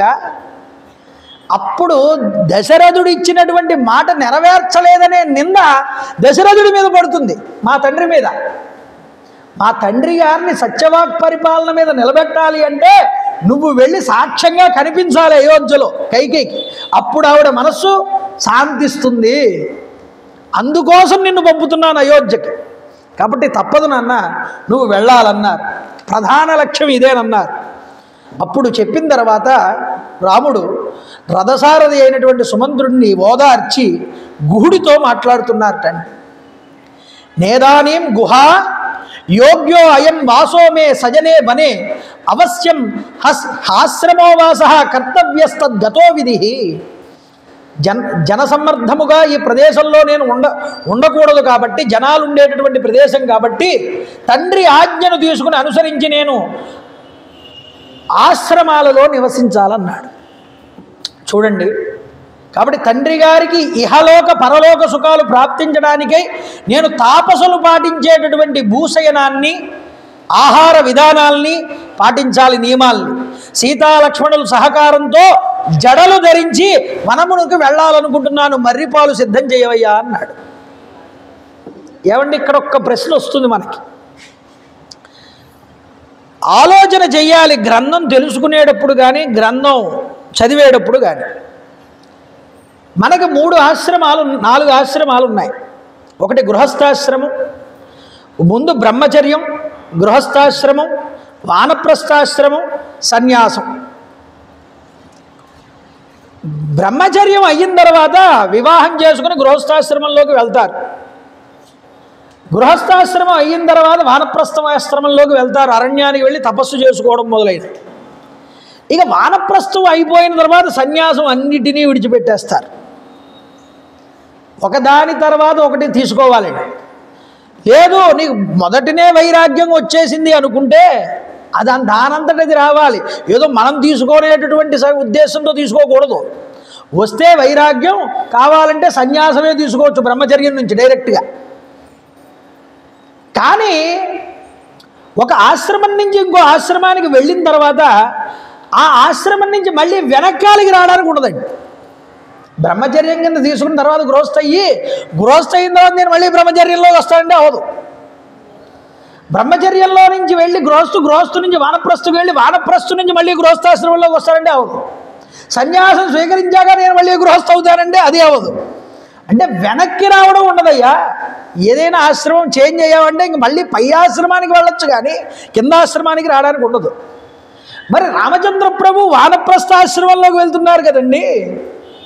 వానప్రస్థులో నుంచి మళ్ళీ తర్వాత 14 ఏళ్ళ తర్వాత గృహస్థాశ్రమంలోకి వస్తారుగా, ఇలా రావడానికి ఉంటుందా?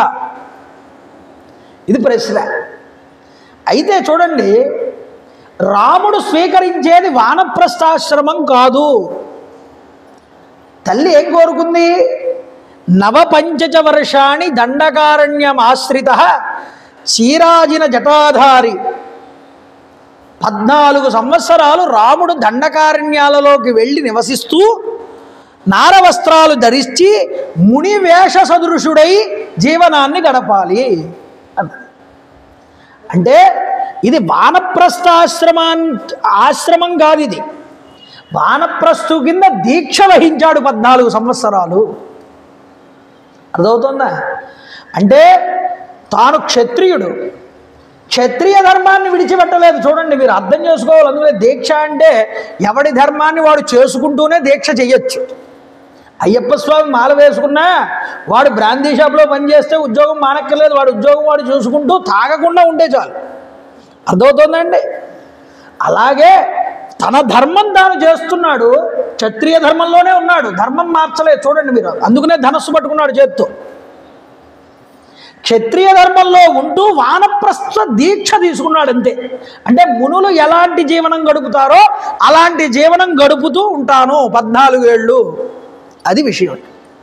కాబట్టి మునులు ఎలాంటి జీవితం గడుపుతారు? వాళ్ళు ప్రతిసారి క్షురకర్మ చేయించుకోరు. వాళ్ళు జటలు వేసుకుని జటలు ధరిస్తారు, మర్రిపాలు తెప్పించుకుని ఆ జటలు జుట్టు పెరగకుండా అట్టలు కట్టిస్తారు జుట్టుని. కాబట్టి నేను కూడా మర్రిపాలు తెప్పించవయ్యా, ఈ అట్టలు కట్టిస్తాను జుట్టుని అని లక్ష్మణుడు కూడా రాసుకున్నట్టండి ఈ మర్రిపాలు. మనకి ముందర కనిపిస్తుంది. శత్రుఘ్నుడు భరతుడు కూడా తెప్పించుకుంటారు మర్రిపాలు తెచ్చుకుని. గుహుడు చెప్పాడని మీ అన్నగారు తమ్ముడు ఇద్దరూ కూడా ఈ మర్రిపాలు రాసుకున్నారు జుట్టుకని చెప్పగానే ఆయన కూడా తెప్పించుకుని రాసుకుంటాడు తలకి. అంటే ఆయన కూడా వానప్రస్థు కిందే బ్రతుకుతాను 14 ఏళ్ళు అని నిశ్చయం చేసుకున్నాడు భరతుడు. అందువల్ల మర్రిపాలు తెప్పించుకున్నారు, అట్టలు కట్టించారు జుట్టుని, ఈ పాలు రాసుకుని జుట్టుకి. కాకపక్షధరుడు రామచంద్ర ప్రభు అంటే గిరజాల జుట్టుతో ఒత్తుగా ఉంటుంది రామచంద్ర ప్రభు జుట్టు. అయితే ఆ జుట్టుకి ఈ మర్రిపాలు రాశారు. రాసుకున్న తర్వాత నాయన నిషాదరాజా గుహ, చతురంగ బలాలు, కోశాగారము, దుర్గము, దేశము, ఈ 4 యందు కూడా అప్రమత్తుడవై ఉంటూ వాటిని రక్షించుకుంటూ ఉండాలి. రాజుగా నీ కర్తవ్యం అది.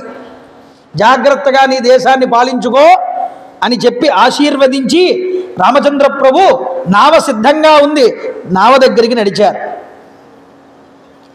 నావని గట్టిగా పట్టుకుని లక్ష్మణుడికి చెప్పి ముందు మీ వదిన గారిని ఎక్కించవయ్యా నావా అన్నారు. ఉత్తరప్రదేశ్లో ఒక కథ జరిగిందండి. ఒక సాధువు గారు కూర్చుని రామాయణం పుస్తకం చదువుకుంటున్నారు. ఆ పక్కన నూతనంగా పెళ్ళైనటువంటి ఒక జంట వచ్చి కూర్చుంది. పెళ్లి కొడుకు పెళ్లి కూతురు హనీమూన్కి వెళ్తున్నారు. వెళ్తూ ఉంటే ఆ కుర్రవాడు, ఈ ముసలివాళ్ళు ఎప్పుడు కూడా మారరు, సైన్స్ అనేటటువంటిది డెవలప్ అవుతూ ఉంటే ఇంకా ఈ యొక్క గ్రంథాలు అవి పాత గ్రంథాలు అవి కూర్చుని చదువుతూ ఉంటారు, అవహేళన చేశాడండి. ఏం చదువుతున్నారు సార్ మీరు అన్నాడు. నేను రామాయణం చదువుకుంటున్నానయ్యా అన్నాడు ఆ సాధువు. వీళ్ళు మారరు ఎప్పటికీ కూడా, అప్పుడే ఆకాశంలో ర్యాకెట్లు వేసుకుని చంద్రయాన్ దాకా వెళ్తున్నాం మనం, వీళ్ళు ఇంకా రామాయణం భగవద్గీత భాగవతం ఇవే పట్టు కూర్చుంటారు ఏమిటి, న్యూసెన్స్ ఇదంతా అన్నట్టు. ఇలా అంటే ఆయన నవ్వి ఊరుకున్నాడు. ఆయన ఎవరు, ఆయన బల్లో ఆయన ఉన్నారు. తర్వాత ట్రైన్ వచ్చింది, ట్రైన్ ఎక్కాడు. కదిలిపోతుంది. ఈలోపు వీళ్ళిద్దరూ కూడా వాళ్ళు చూసుకోవాల్సిన బెర్త్ ఎక్కడో చూసుకోకుండా, వాళ్ళు భోగి ఎక్కడో చూసుకోకుండా అటు ఇటు తిరుగుతున్నారు. ఈలోపు కదిలింది. కంగారుగా వెళ్ళి అతను లగేజీతో పాటు పట్టుకుని ముందు ట్రైన్ ఎక్కేశాడు. ట్రైన్ కదిలిపోయింది. భార్య ఎక్కలేదు.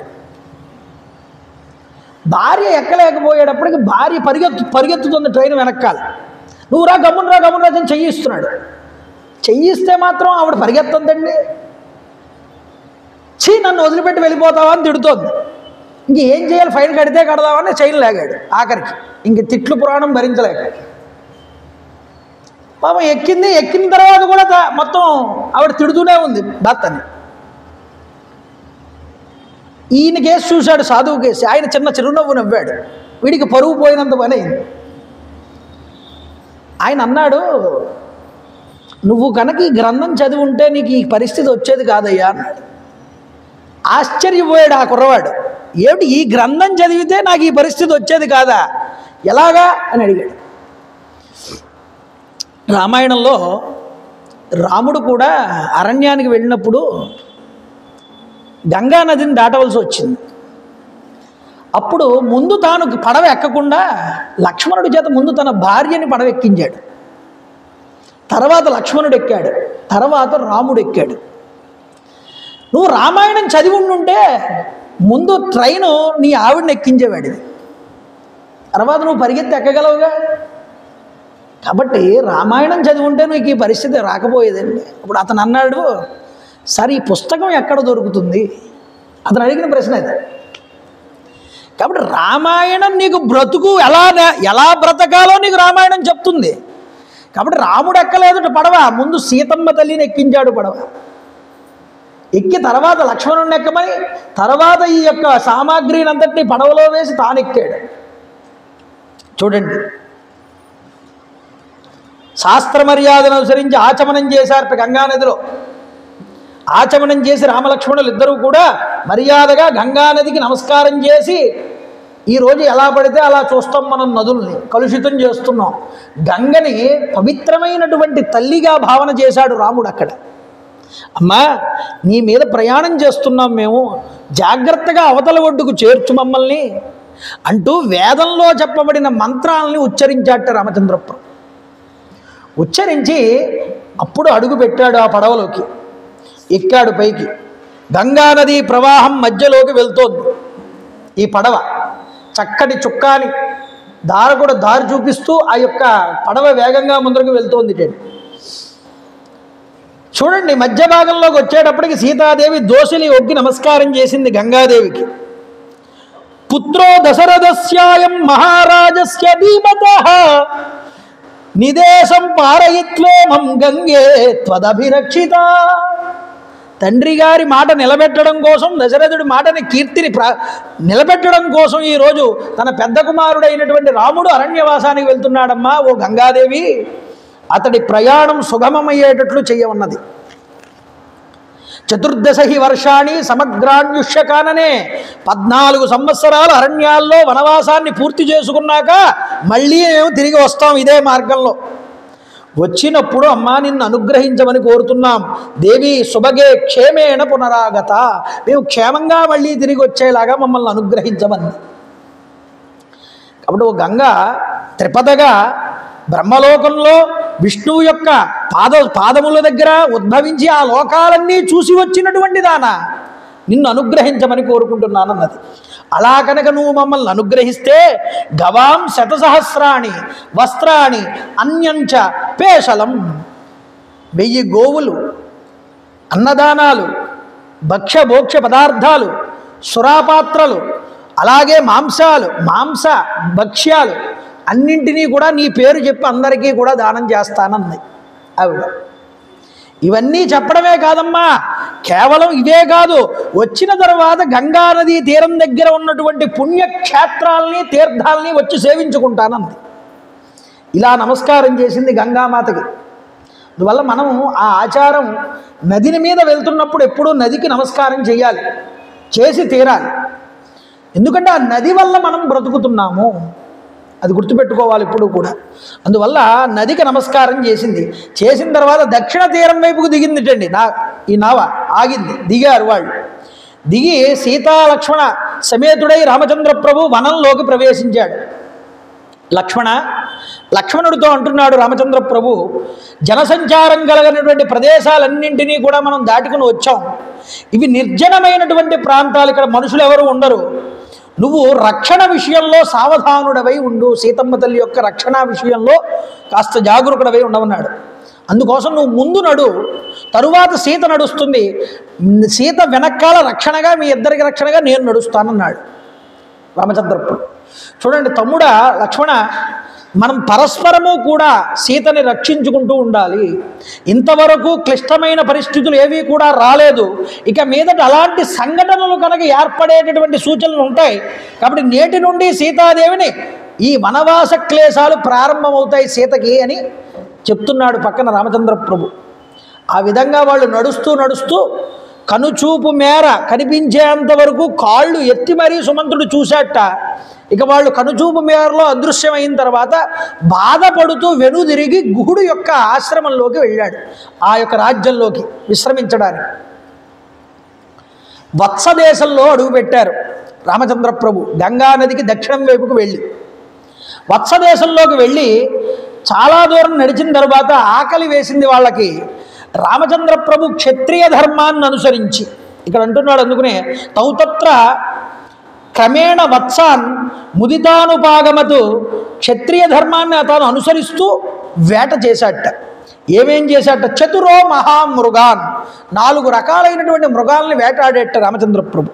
వరాహ, మృష్యం, వృషతం, మహారురం అన్నారు. అంటే అడవి పందుల్ని, కొమ్ములు కలిగినటువంటి దుప్పుల్ని, చారలు కలిగినటువంటి దుప్పుల్ని, అలాగే మనుబోతులు అనేటటువంటి మృగాల్ని వేటాడాడు.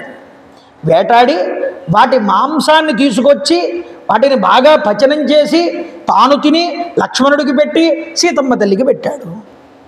ఏమండి, వెంటనే ప్రశ్న వచ్చేస్తుంది మనకి, ఏమిటి రాముడు తింటాడా మాంసము అని.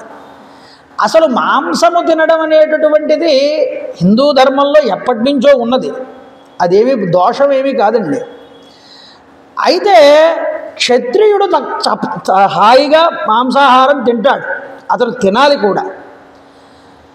బ్రాహ్మణులు కూడా ఆ కాలంలో తినేవారు, యజ్ఞయాగాది క్రతువులు చేసినప్పుడు, శ్రాద్ధకర్మలు పెట్టినప్పుడు కూడా.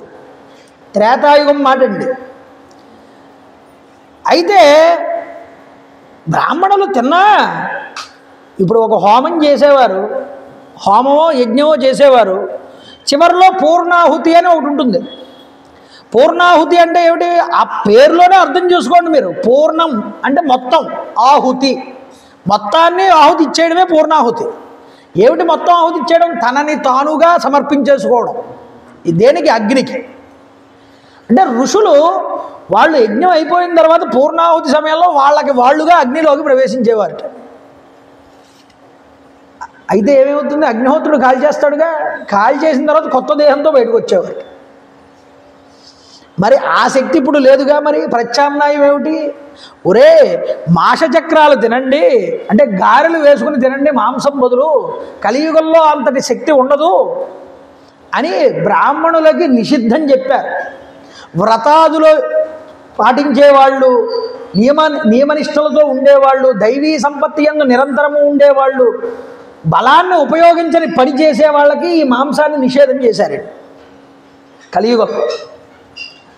అందువల్ల అదేదో పెద్ద తప్పు పని కింద మనం ఏం భావన చేయక్కర్లేదు. శంకరాచార్యులు వారు వచ్చిన తర్వాత బలులు కూడా అప్చేయించారండి. బలులు కూడా ఉండేవి, మామూలు బలులు. ఇప్పుడు మనకి రామాయణంలో కూడా రామచంద్ర ప్రభు బలిని సమర్పించే ప్రదేశాలను ఏర్పాటు చేస్తాడు పర్ణశాల చుట్టూ. అయితే ఈ బలుల్ని ఎందుకు అప్చేయించారంటే, బౌద్ధం వచ్చిన తర్వాత భారతదేశంలో బౌద్ధాన్ని ఖండించడానికి మీరు మరి ఇలాంటి బలులన్నీ చేస్తారు కదా అని ప్రశ్నలు వచ్చినప్పుడు శంకరాచార్యులు వారు అన్నారు, అయితే మీకు అదే సమస్య అయితే దాన్ని మేము ప్రత్యామ్నాయాన్ని చూపిస్తా ఉన్నారు. చూపించి ఇప్పుడు మేకపోతును బలిచ్చేటటువంటి సమయాల్లో దాని బదులుగా కూష్మాండాన్ని బలివ్వమని చెప్పారు, మాంసము బదులు గారె పెట్టమని చెప్పారు. ప్రత్యామ్నాయాలు చూపించారండి. కానీ కొన్ని చోట్ల ఇంకా బలులు జరుగుతున్నాయిగా. బలుల ఉద్దేశ్యం ఏమిటి అంటే, ఒక చిన్న జీవిని ప్రకృతికి ఇచ్చి ప్రకృతి ద్వారా వచ్చేటటువంటి పెద్ద వినాశనాన్ని ఆప్ చేయడానికి అప్పట్లో పెట్టినటువంటి విధి నియమం అది. అందువల్ల దానికి ప్రత్యామ్నాయం కలియుగంలో ఏర్పాటు చేయబడ్డాయి. కాబట్టి కలియుగంలో మీరు తినకూడదని నియమం పెట్టారు కాబట్టి వాళ్ళు తినరు. మరి త్రేతాయుగ ధర్మం ప్రకారం అది లేదే. కాబట్టి రాజు కాబట్టి, క్షత్రియుడు కాబట్టి తాను ఆడవచ్చు కాబట్టి వేట కూడా అతిగా వేటాడకూడదు, అది కూడా వ్యసనం అవుతుంది అలా వేటాడితే. తన వరకు ప్రజల్ని ఇబ్బంది పెట్టకుండా మృగములు సంచరించాలి కాబట్టి తన వరకు కొంతగా ఆహారం సేకరించుకోవడం కోసం వేట, అంతే.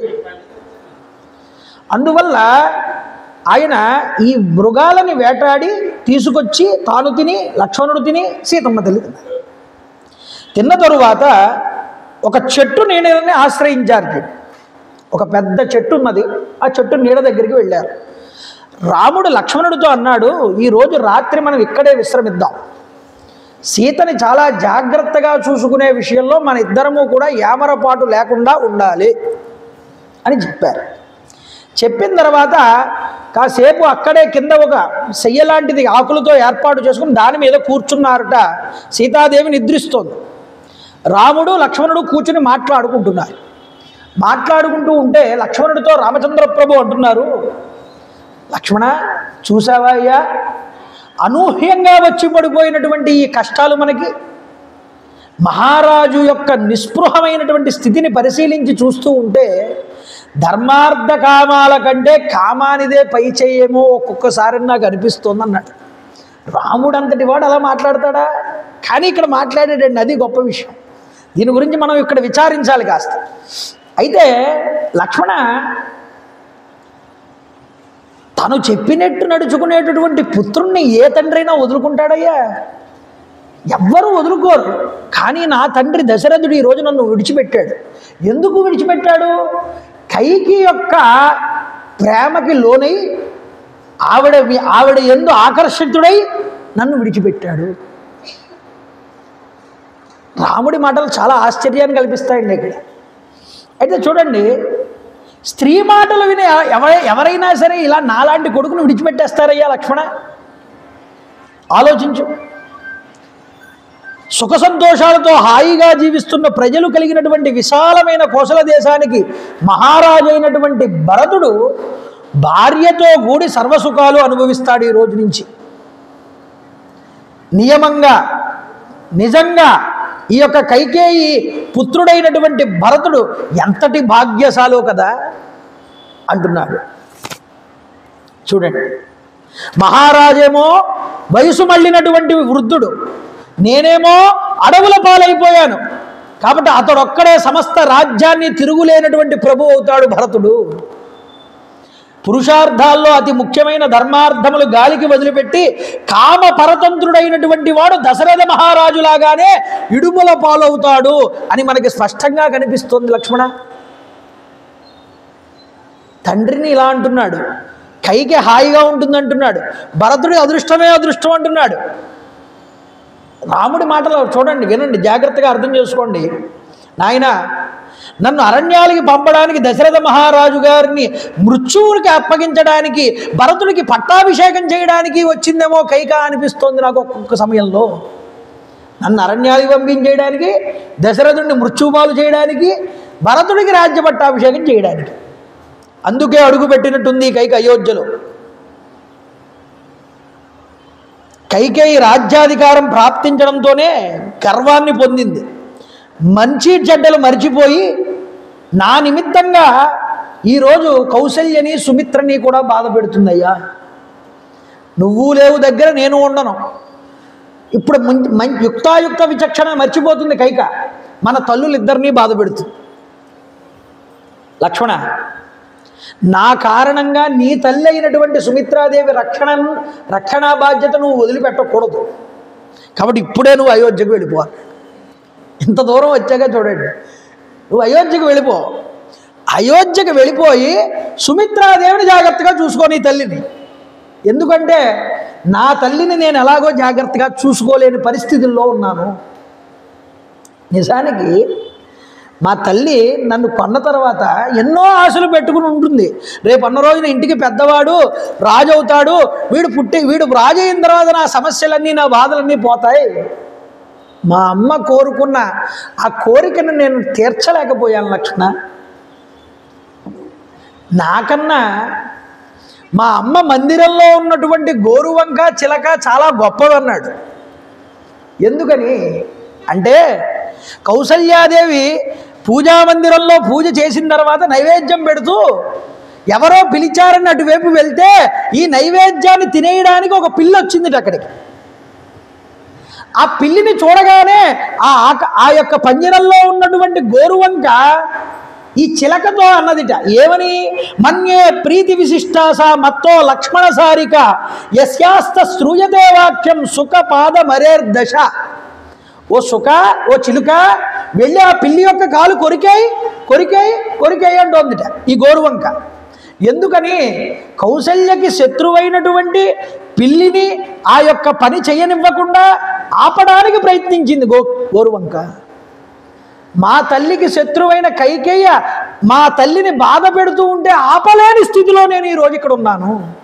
నిజానికి నా అంతటి కొడుకు ఏ తల్లికి ఉండకూడదు. నిజానికి ఆవిడ్ని కష్టాల్లో విడిచిపెట్టేసి ఏమీ చెయ్యలేని పరిస్థితుల్లో నేను ఇక్కడ ఉన్నానయ్యా. ఆ కష్టం నీ తల్లికి కలగకూడదు. నువ్వు వెళ్ళిపో, అక్కడికి అంటున్నాడు. ఇలాంటి పరిస్థితి నాకు దాపురించిందన్నాడు. చూడండి లక్ష్మణ, నిజానికి నేను కోపాన్ని పొందితే ఈ భూమండలాన్ని అంతటినీ కూడా నా బాణముల చేత నిర్జించి ఈ భూమిని అంతటినీ కూడా ఆక్రమించుకోగలను. కానీ ఆ పని నేను చెయ్యను. ఎందుకు అంటే అకారణంగా పరాక్రమాన్ని ప్రదర్శించకూడదు, అందువల్ల నేను చెయ్యనయ్యా.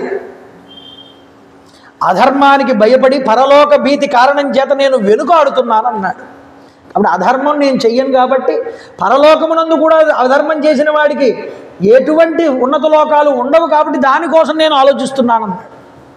కాబట్టి కన్నీరు పెట్టుకుంటూ ఏమీ మాట్లాడకుండా ఆగిపోయాడు. ఇప్పుడు లక్ష్మణుడు ఏం మాట్లాడతాడో చూద్దాం. రాముడు ఇలా మాట్లాడతాడండి? అసలు రాముడి హృదయం ఇదేనా? మీకే కాదు, చదివిన వాళ్ళకు కూడా ఇది సందేహం కలగాలి. నేను మా గురువుగారు ఈ పాఠం చెప్తున్నప్పుడు నాకు సందేహం కలిగినప్పుడు మా గురువు గారిని అడిగాను నేను, ఏమంటే రాముడు ఇలా మాట్లాడాడు కదా ఎందుకంటే అరణ్యవాస పర్వంలో ఈ యొక్క అరణ్యకాండ జరుగుతున్నప్పుడు గోదావరికి వెళ్తారు రాముడు, సీతాదేవి, లక్ష్మణుడు. గోదావరిలో దిగగానే మాటల మధ్యలో కైకేయిని తిడతాడు, దూషిస్తాడు. ఇలాగే లక్ష్మణుడు. రాముడు ఒక మాట అంటాడు, ఇప్పటిదాకా బాగానే మాట్లాడావు కదా లక్ష్మణ, మధ్యలో కైకేయి ఎందుకు వచ్చింది నీకు? ఆవిడని ఎందుకు దూషిస్తున్నావు? నువ్వేదైనా మాట్లాడాలనుకుంటే భరతుడిని పొగుడు, ఇంకా నా దగ్గర వింటాను. మధ్యలో కైకేయిని ఎందుకు దూషిస్తున్నావు? నువ్వు దూషించకు. అలా దూషించాలనుకుంటే నువ్వు నాతో మాట్లాడకంటాడు. ఇలాంటి మనస్తత్వం కలిగినటువంటి రాముడు ఇక్కడ కైకేయిని, దశరథ మహారాజుని ఎందుకు దూషించాడయ్యా? దూషించేటట్టుగా ఉంది ఆ మాట. అంటే అప్పుడు మా గురువుగారు చెప్పిన సమాధానం ఏంటో తెలుసా అండి? రాముడు లక్ష్మణుడు చాలా కోపంతో మాట్లాడిన మాటలన్నీ మనసులో పెట్టుకున్నాడు. తండ్రిని కూడా వధించేస్తానని కోపంగా మాట్లాడాడుగా. తర్వాత ఏదో బతిమాలాడు, నేను వస్తానన్నాడు, రమ్మన్నాడు. అరణ్యానికి వచ్చేసిన తర్వాత కూడా ఇంకా కోపం, ఆక్రోశం లక్ష్మణుడిలో ఉన్నాయా లేదా అని పరీక్షించడానికి అతని ముందు వాళ్ళని దూషించేలా మాట్లాడాడు. అంటే లక్ష్మణుడిని పరీక్షిస్తున్నాడు రాముడు, ఏం మాట్లాడతాడో చూద్దామని. వెంటనే లక్ష్మణుడు అన్నాడండి, చూడండి, నువ్వు ఇలా పరితపించడం అనేటటువంటిది ఏమాత్రం తగదన్నయ్యా. నువ్వు ఇలా శోకిస్తూ ఉంటే సీతాదేవికి ఇంకా బాధ కలుగుతుంది. నీకు దూరమైనటువంటి నీకు దూరమైపోతే కనుక సీతాదేవి కానీ నేను కానీ నీటి నుండి విడిపడిపోయినటువంటి చేపల్లాగా అయిపోతామయ్యా. కాబట్టి క్షణం కూడా జీవించలేము. నువ్వు లేనిచో తండ్రి అయిన దశరథ మహారాజు కానీ, తోబుట్టువైన శత్రుఘ్నుణ్ణి కానీ, కడకు కన్నతల్లి అయినటువంటి సుమిత్రాదేవిని కానీ నేను చూడాలని అనుకోను అన్నాడు. నువ్వు లేకపోతే నాకు వాళ్ళు కూడా అక్కర్లేదన్నాడు లక్ష్మణుడు. ఇంత ఏలా నాకు స్వర్గ సుఖాలు కూడా అక్కర్లేదన్నాడు. కాబట్టి రామ, మా తల్లిని కౌసల్యామాతే చూసుకుంటుంది. అర్థమవుతుందా? భరతుడు చాలా మంచివాడని నాకు అనిపిస్తుంది. అతను ఏమీ ఎటువంటి ఇబ్బంది కలగనివ్వడు మన తల్లులకి. నేను మాత్రం నీతో రాకపోతే శరీరాన్ని విడిచిపెట్టేస్తాను. అప్పుడు లక్ష్మణుడిలో ఉన్నటువంటి ఆ పరిపక్వతని గ్రహించినటువంటి రామచంద్ర ప్రభు ఊరుకున్నారండి. ఇప్పుడు ఈయన తిట్టాడు కదా అని అదును చూసుకుని, అవును నిజమే, నువ్వు అన్నది నిజమేనని వాళ్ళని కనుక దూషిస్తే లక్ష్మణుడు ఒక్క అరక్షణం కూడా దగ్గర ఉంచుకోడు. ఎందుకని? ఇప్పుడు భగవంతుడి దృష్టిలో చూద్దాం రాముణ్ణి. ఆయన భగవంతుడు, ఈయన భక్తుడు. భగవంతుడు ఎదురుకుండా తన తల్లిదండ్రులను దూషించాడని అనుకోండి, భగవంతుడు ఊరుకుంటాడా? రాముడు అస్సలు ఊరుకోడు. ఇంకా ఆ మనసు లోపలుందా? ఆ మనసుతో నా దగ్గర కూర్చున్నాడా? నీ మనసులో ఏముందో భగవంతుడికి తెలియదు. మనం భగవంతుడు మనల్ని ఏం చూశాడులే అనుకుంటాం. ఇది మన దగ్గర వచ్చిన దౌర్భాగ్యం. కాబట్టి మనం చేసే పనులన్నీ చేస్తూ ఉంటాం, ఆయనకి వెళ్ళి మొక్కులు మొక్కుతూ ఉంటాం. నువ్వు ఎన్ని పనులు చేసావో, ఎలాంటి పాప పనులు చేసావో ఆయనకి తెలీదు. ఆయనకి అన్నీ తెలుసు. ఇన్ని మొక్కుదండాలు పెడితే ఆయన పరీక్షించకుండా ఉంటాడా? కాబట్టి ఏదో మనం పాపము చేసేసి భగవంతుడి ముందు దాద్దాం అనుకుంటే అంతకన్నా మూర్ఖుడు మరొకడు ఉండడు. ఇంతకన్నా మూర్ఖత్వం ఉంటుందండి? భగవంతుడు నీలో ఉన్నాడురా, నువ్వు చేసే ప్రతి పనికి సాక్ష్యంగా ఉన్నాడు. ఒక గురువు గారు శిష్యులందరినీ పిలిచి పాఠం చెప్పారు. ఒరే, భగవంతుడు లేనటువంటి ప్రదేశము లేదు, ఆయన అంతటా వ్యాప్తి చెంది ఉన్నాడు అని వేదాంతం ఉపదేశించాడు పిల్లలకి. ఇప్పుడు ఏం చేశాడంటే అందరినీ పిలిచి పానకం పంచిపెట్టాడు పిల్లలందరికీ.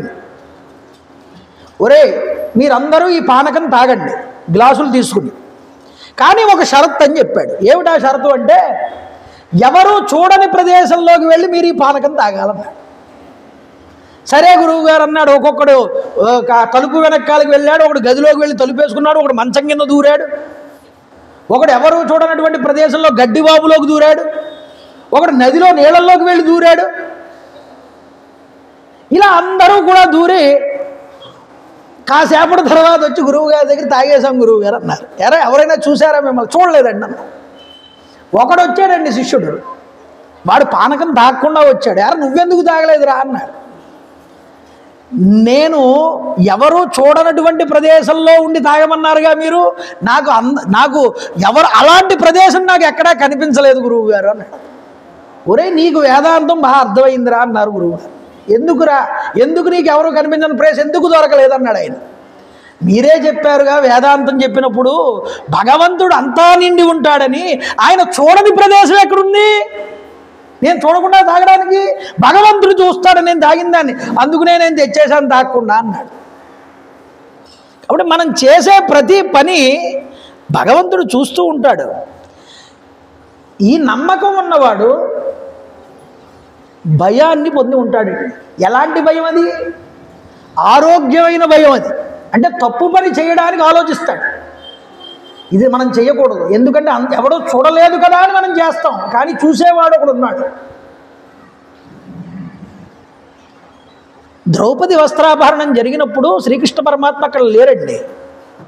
కానీ సంజయుడు వచ్చినప్పుడు ఒక్కొక్కడు సభలో ఏం మాట్లాడాడో పూసగుచ్చినట్టు చెప్తాడు సంజయుడితో కృష్ణుడు. ఒరే, ఇలా మాటలు మాట్లాడారు, ఇది ఎంతవరకు న్యాయం అని అడుగుతారు. పరమాత్మకి తెలియదండి. ప్రతిదీ కూడా పరమాత్ముడి హృదయంలో నోట్ చేయబడి ఉంటుంది. సమయం వచ్చినప్పుడు నువ్వు భగవంతుడికి సమాధానం చెప్పి తీరాలి. ఇది గుర్తుపెట్టుకోండి అందరూ కూడా. అందుకోసం ఇక్కడ ఈ విషయాన్ని రామచంద్ర ప్రభు పరీక్షాపూర్వకంగా అక్కడ ఆ లక్ష్మణుడిని పరీక్షించారు. ఆ తరువాత ప్రశాంతంగా ఆ రోజు రాత్రి, సరే నువ్వు వెళ్ళక్కర్లేదు ఉండరా నాయన అని చెప్పి లక్ష్మణుడికి ఆ రోజు రాత్రి అక్కడ విశ్రమించారు. తర్వాత రోజు ఉదయం లేచి గంగానదీ తీరము యమునా నదీ సంగమ ప్రదేశమైనటువంటి ప్రయాగ క్షేత్రం వైపుకు నడవడం మొదలుపెట్టారు. ఈ వత్సదేశంలో ఎన్నో జనపదాలని పల్లెటూరులని దాటుకుంటూ వెళ్తూ ఉంటే, వెళ్ళిన తర్వాత అక్కడక్కడ స్థానికులు ఇచ్చేటటువంటి ఆతిథ్యాలని సత్కారాలని స్వీకరిస్తున్నారట. స్వీకరిస్తూ ఆఖరికి సాయం సంధ్యా సమయం అయ్యే సమయానికి గంగా యమునా నదీ సంగమ ప్రాంతమైన ప్రయాగ దగ్గరికి చేరుకున్నారు. అదిగో ఆకాశంలో అగ్నిహోత్రుడి యొక్క ధ్వజాలు కనిపిస్తున్నాయన్నాడు రామచంద్ర ప్రభు. అంటే ఏమిటి? ధూమశకాలు, ధూమం లేస్తోంది పైకి. అంటే ఇది భరద్వాజ మహర్షి వారు ఉండే ఆశ్రమ ప్రాంతమై ఉంటుంది లక్ష్మణ అన్నారు. ఆ అరణ్యంలో ఉండేటటువంటి ప్రదేశాలు చూసి, ఇదిగో ఆటవికులు ఇక్కడ వచ్చి ఈ కొయ్యలన్నింటినీ కూడా చెక్కల్ని కొట్టి ఆ ముక్కలు ఇక్కడ పడిపోయి ఉన్నాయి, సమిధల కోసం ఏర్పాటు చేయబడిన ప్రదేశాలు, ఏరుకుని వెళ్తారు ఇక్కడ ఋషులు. ఈ ప్రదేశాలన్నీ చూపించాడు లక్ష్మణుడికి. చూపించి ఈ దగ్గరలోనే ఉండి ఉంటుంది ఆశ్రమం అని ముందరికి వెళ్ళగానే ఒక పెద్ద ఆశ్రమం కనిపించింది.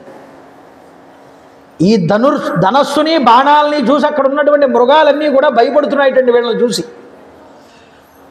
భరద్వాజ మహర్షి వారు ఆశ్రమంలో పూజలో నిమగ్నుడై ఉన్నాడు.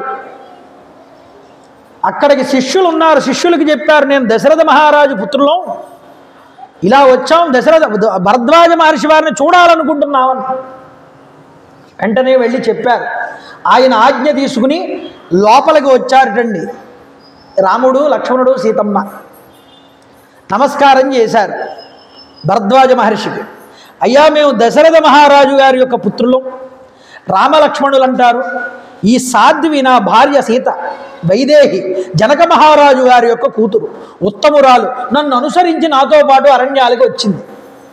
తండ్రి ఆజ్ఞని అనుసరించి వనవాస నిమిత్తమై నేను ఇటు వచ్చి నా అనుంగతమ్ముడైనటువంటి లక్ష్మణుడు కూడా నన్ను అనుసరిస్తే ఇదిగో ఈరోజు నీ దగ్గరికి చేరుకున్నామన్నారు. అయ్యా, తండ్రి ఆదేశ ప్రకారం తపోభూముల యందు ప్రవేశిస్తున్నాను. కందమూల ఫలములే ఆహారంగా భుజిస్తూ వానప్రస్థ ధర్మాన్ని ఆచరిద్దామని నేను అనుకుంటున్నాను. కాబట్టి ఈ విషయం మీకు చెప్తున్నాను అనగానే రామచంద్ర ప్రభువుని చూసి ఆనందించాటండి భరద్వాజు. ఆనందించి గోవును తీసుకొచ్చి అర్ఘ్యపాద్యాదులన్నీ కూడా ఆయనకి ఇచ్చి, గోవును ఎందుకు తీసుకురావడం? గోవు శుభసూచకం అండి.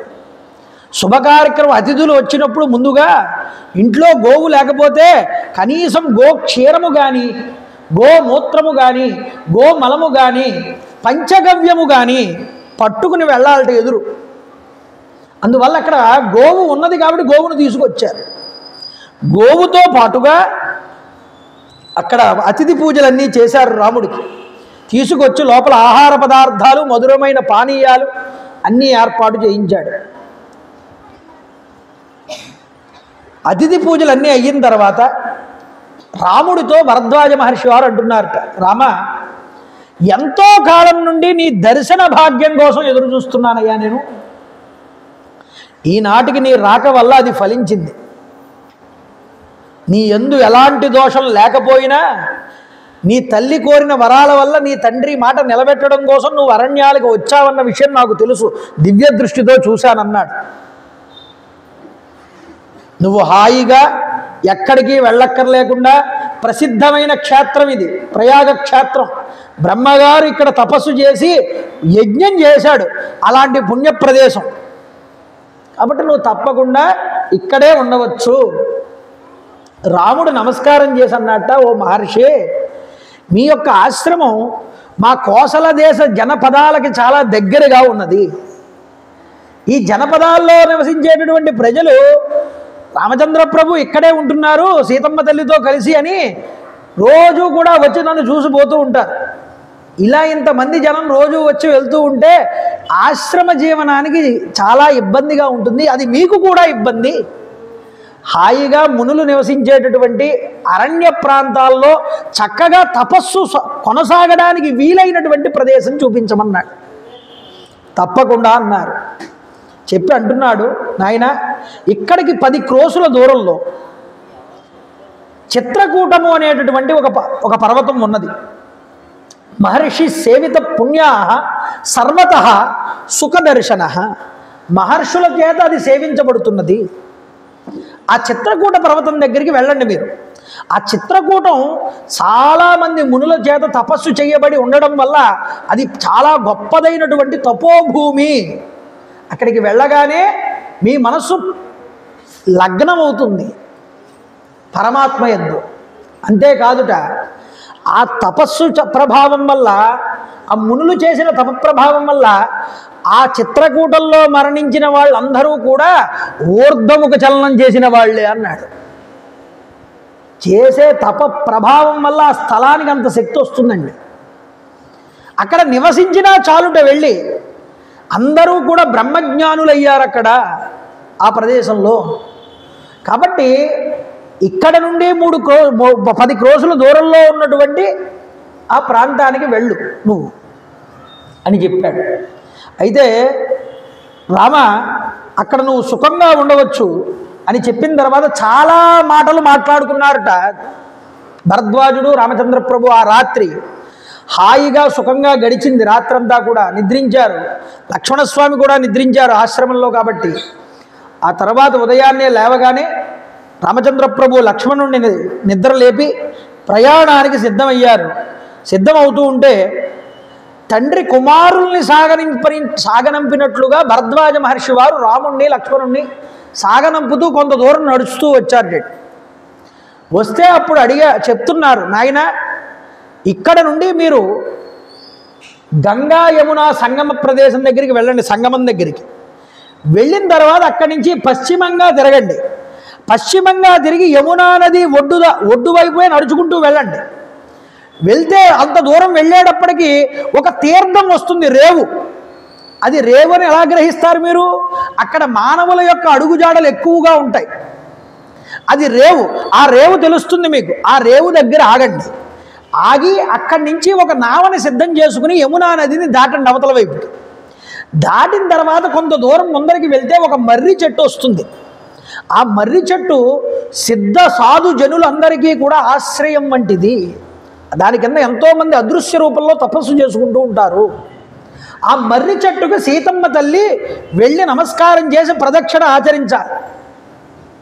ఆచరించిన తర్వాత మీరు ఏమైనా కాసేపు అక్కడ విశ్రాంతి తీసుకుంటానంటే తీసుకోండి. తీసుకున్న తర్వాత అక్కడి నుంచి కాస్త ముందరికి వెళ్ళండి. ముందరికి వెళ్తే అక్కడ మీకు కొంత దూరం వెళ్ళేటప్పటికీ కొన్ని వృక్షాలు, అంటే మీకు గొప్పదైనటువంటి అంకుడు చెట్లు, అలాగే వెలగ చెట్లు, అలాగే విప్ప చెట్లు, ఇవన్నీ కూడా పొదల కింద కనిపిస్తాయి. అక్కడికి వెళ్ళిన తర్వాత యమునా నది తీరాన్ని పట్టుకునే నడవాలి. అదంతా కూడా వెళ్ళిన తర్వాత ఒక తోపు కనిపిస్తుంది మార్గం. అది ఎలా ఉంటుంది అంటే ఇసుకతో ఉంటుంది, మెత్తటి ఇసుక, నడవడానికి చాలా సులభంగా ఉంటుంది. ఆ తోపు గుండా మీరు నడుచుకుంటూ కనుక చాలా దూరం ముందరికి వెళ్తే మీకు చిత్రకూట పర్వత శిఖరాలు కనిపిస్తాయి. ఆ పర్వత శిఖరాల సానువుల దగ్గర ఎంతోమంది ఋషులు తపస్సు చేసుకుంటూ ఉంటారు. అక్కడ ఎలుగుబంట్లతోనూ ఏనుగులతోనూ నిండిపోయి ఉంటుంది, పక్షులతోనూ ఆ యొక్క ప్రదేశం. మీరు వెళ్ళండి నాయన, మీకు మంచి జరుగుతుందని అక్కడ చెప్పి పంపించాడు. అక్కడ ఉండండి అని. అయితే వెళ్ళిన తర్వాత ఏమైంది అంటే కొద్దిగా దూరం వెళ్ళారు. యమునా నది సంగమ ప్రాంతం దగ్గరికి చేరుకున్నారు. సంగమ ప్రాంతం నుంచి కాస్త దూరం నడిచారు పశ్చిమాభిముఖంగా. నడిచిన తరువాత నాయన యమునా నదిని దాటాలి లక్ష్మణ, నావ సిద్ధం చేయమన్నాడు. వెదురు కర్రలు తెచ్చారు, వట్టి వేళ్ళు తీసుకొచ్చాడు. వట్టి వేళ్లతో పాటుగా పైన మళ్ళీ నేరేడు కొమ్మలు ఇవన్నీ కూడా తీసుకొచ్చి పైన చక్కగా ఒక నావ కింద సిద్ధం చేశాట, బల్లకట్టు కింద. అమ్మవారు కూర్చోవడానికి చెక్కతో ఏర్పాటు చేయబడినటువంటి కొమ్మలతో ఏర్పాటు చేయడం ఒక ఆసనాన్ని ఏర్పాటు చేశాట. ముందు సీతమ్మ తల్లిని ఎక్కించి తర్వాత లక్ష్మణుడు ఎక్కిన తర్వాత ఈ పలుగు గుణపాన్ని వస్త్రాభరణాలని పట్టుకుని రామచంద్ర ప్రభు దాని మీద పెట్టి రాముడు కూడా ఎక్కాట. ఎక్కిన తర్వాత ఈ యమునా నది తీరం మీద దాటుకుంటూ వెళ్తూ ఉంటే సీతమ్మ తల్లి యమునా నదికి కూడా నమస్కారం పెట్టిందండి మధ్యకి వెళ్ళగానే. అమ్మా, చక్కగా మా వనవాస కాలం గడిస్తే నేను మా అత్తగారులైనటువంటి కౌసల్యా సుమిత్ర కైకేయులతో వచ్చి నిన్ను సేవించుకుంటాను, నీకు సకలమైనటువంటి భక్ష్య పదార్థాలు నివేదన చేస్తాను. అవతల దక్షిణ తీరం వైపుకు దిగారు. నడుస్తూ వెళ్తూ ఉంటే మర్రి చెట్టు వచ్చింది. ఆ మర్రి చెట్టుకు నమస్కారం చేశారు, ప్రదక్షిణ చేశారు, ముందరకు నడుస్తున్నారు. ముందు లక్ష్మణుడు, మధ్యలో సీత, వెనకాల రాముడు. వెళ్తూ వెళ్తూ ఉంటే సీతమ్మ తల్లి ఒక్కొక్క చోట ఆగి ఆ పండు నాకు కావాలి, ఆ లత చాలా బాగుంది, ఆ లత నాకు కావాలి, ఆ మొక్క ఎప్పుడు నేను చూడలేదు అయోధ్యలో, ఆ మొక్క నాకు కావాలి అని అడుగుతూ ఉంటే వాటిని లక్ష్మణుడు వెళ్ళి తీసుకుని వచ్చి ఆ వదిన గారికి ఇస్తున్నట్ట. వాటిని చూస్తూ ఆవిడ ఆనందిస్తూ నడుస్తూ ఉంటే ముందరికి. ఇలా నడుస్తూ నడుస్తూ సాయం సంధ్యా సమయం అయ్యేటప్పటికి ఈ యమునా నది తీరం దగ్గరే చాలా దూరం ప్రయాణించి ఆ యొక్క తోపు ఉన్నటువంటి ప్రదేశం దగ్గరికి చేరుకున్నారు. అంటే అక్కడి నుంచి యమునా నది నుంచి తిరగాలి పక్కకి, అలా దూరంగా నడవాలి, వెళ్ళాలి. అక్కడ ఆగారు, నది ఒడ్డునే ఆగారు. ఎందుకంటే నిద్రించే సమయంలో నీరు అందుబాటులో ఉండేలా చూసుకుంటారండి. అందువల్ల యమునా నది ఒడ్డు దగ్గరే ఆగి ఆ రోజు రాత్రి అక్కడ విశ్రమించి చాలా అలిసిపోయి ఉన్నారు, బడలికతో ఉన్నారు. ఆ బడలిక అంతా తీర్చుకున్నారు. లక్ష్మణుడు కూడా పడుకున్నాడు. లేచినవాడు ముందర ఎవరు అంటే రాముడు. రాముడు నిద్ర లేచి పొద్దున్నే లక్ష్మణుడిని నిద్ర లేపాట. లేపు ఆయన లక్ష్మణ లేమంటే ఆయన పాపం వెంటనే లేచారు. లేచిన తర్వాత ఆయన ఆ యమునా నదిలో స్నానం చేసి కార్యక్రమాలన్నీ పూర్తి చేసుకుని ఇదిగో పక్షుల యొక్క కలకలారావాలన్నీ వినిపిస్తున్నాయి. అంటే అప్పుడే ఇంకా సూర్యోదయం అవలేదు. ప్రయాణానికి ఇది అనువైనటువంటి సమయం. సూర్యుడు నడినెత్తి మీదకి వచ్చిన తర్వాత ఎక్కువ ప్రయాణం చేయలేం. అందువల్ల ఇప్పుడే ప్రయాణం చేద్దామన్నాడు రాముడు.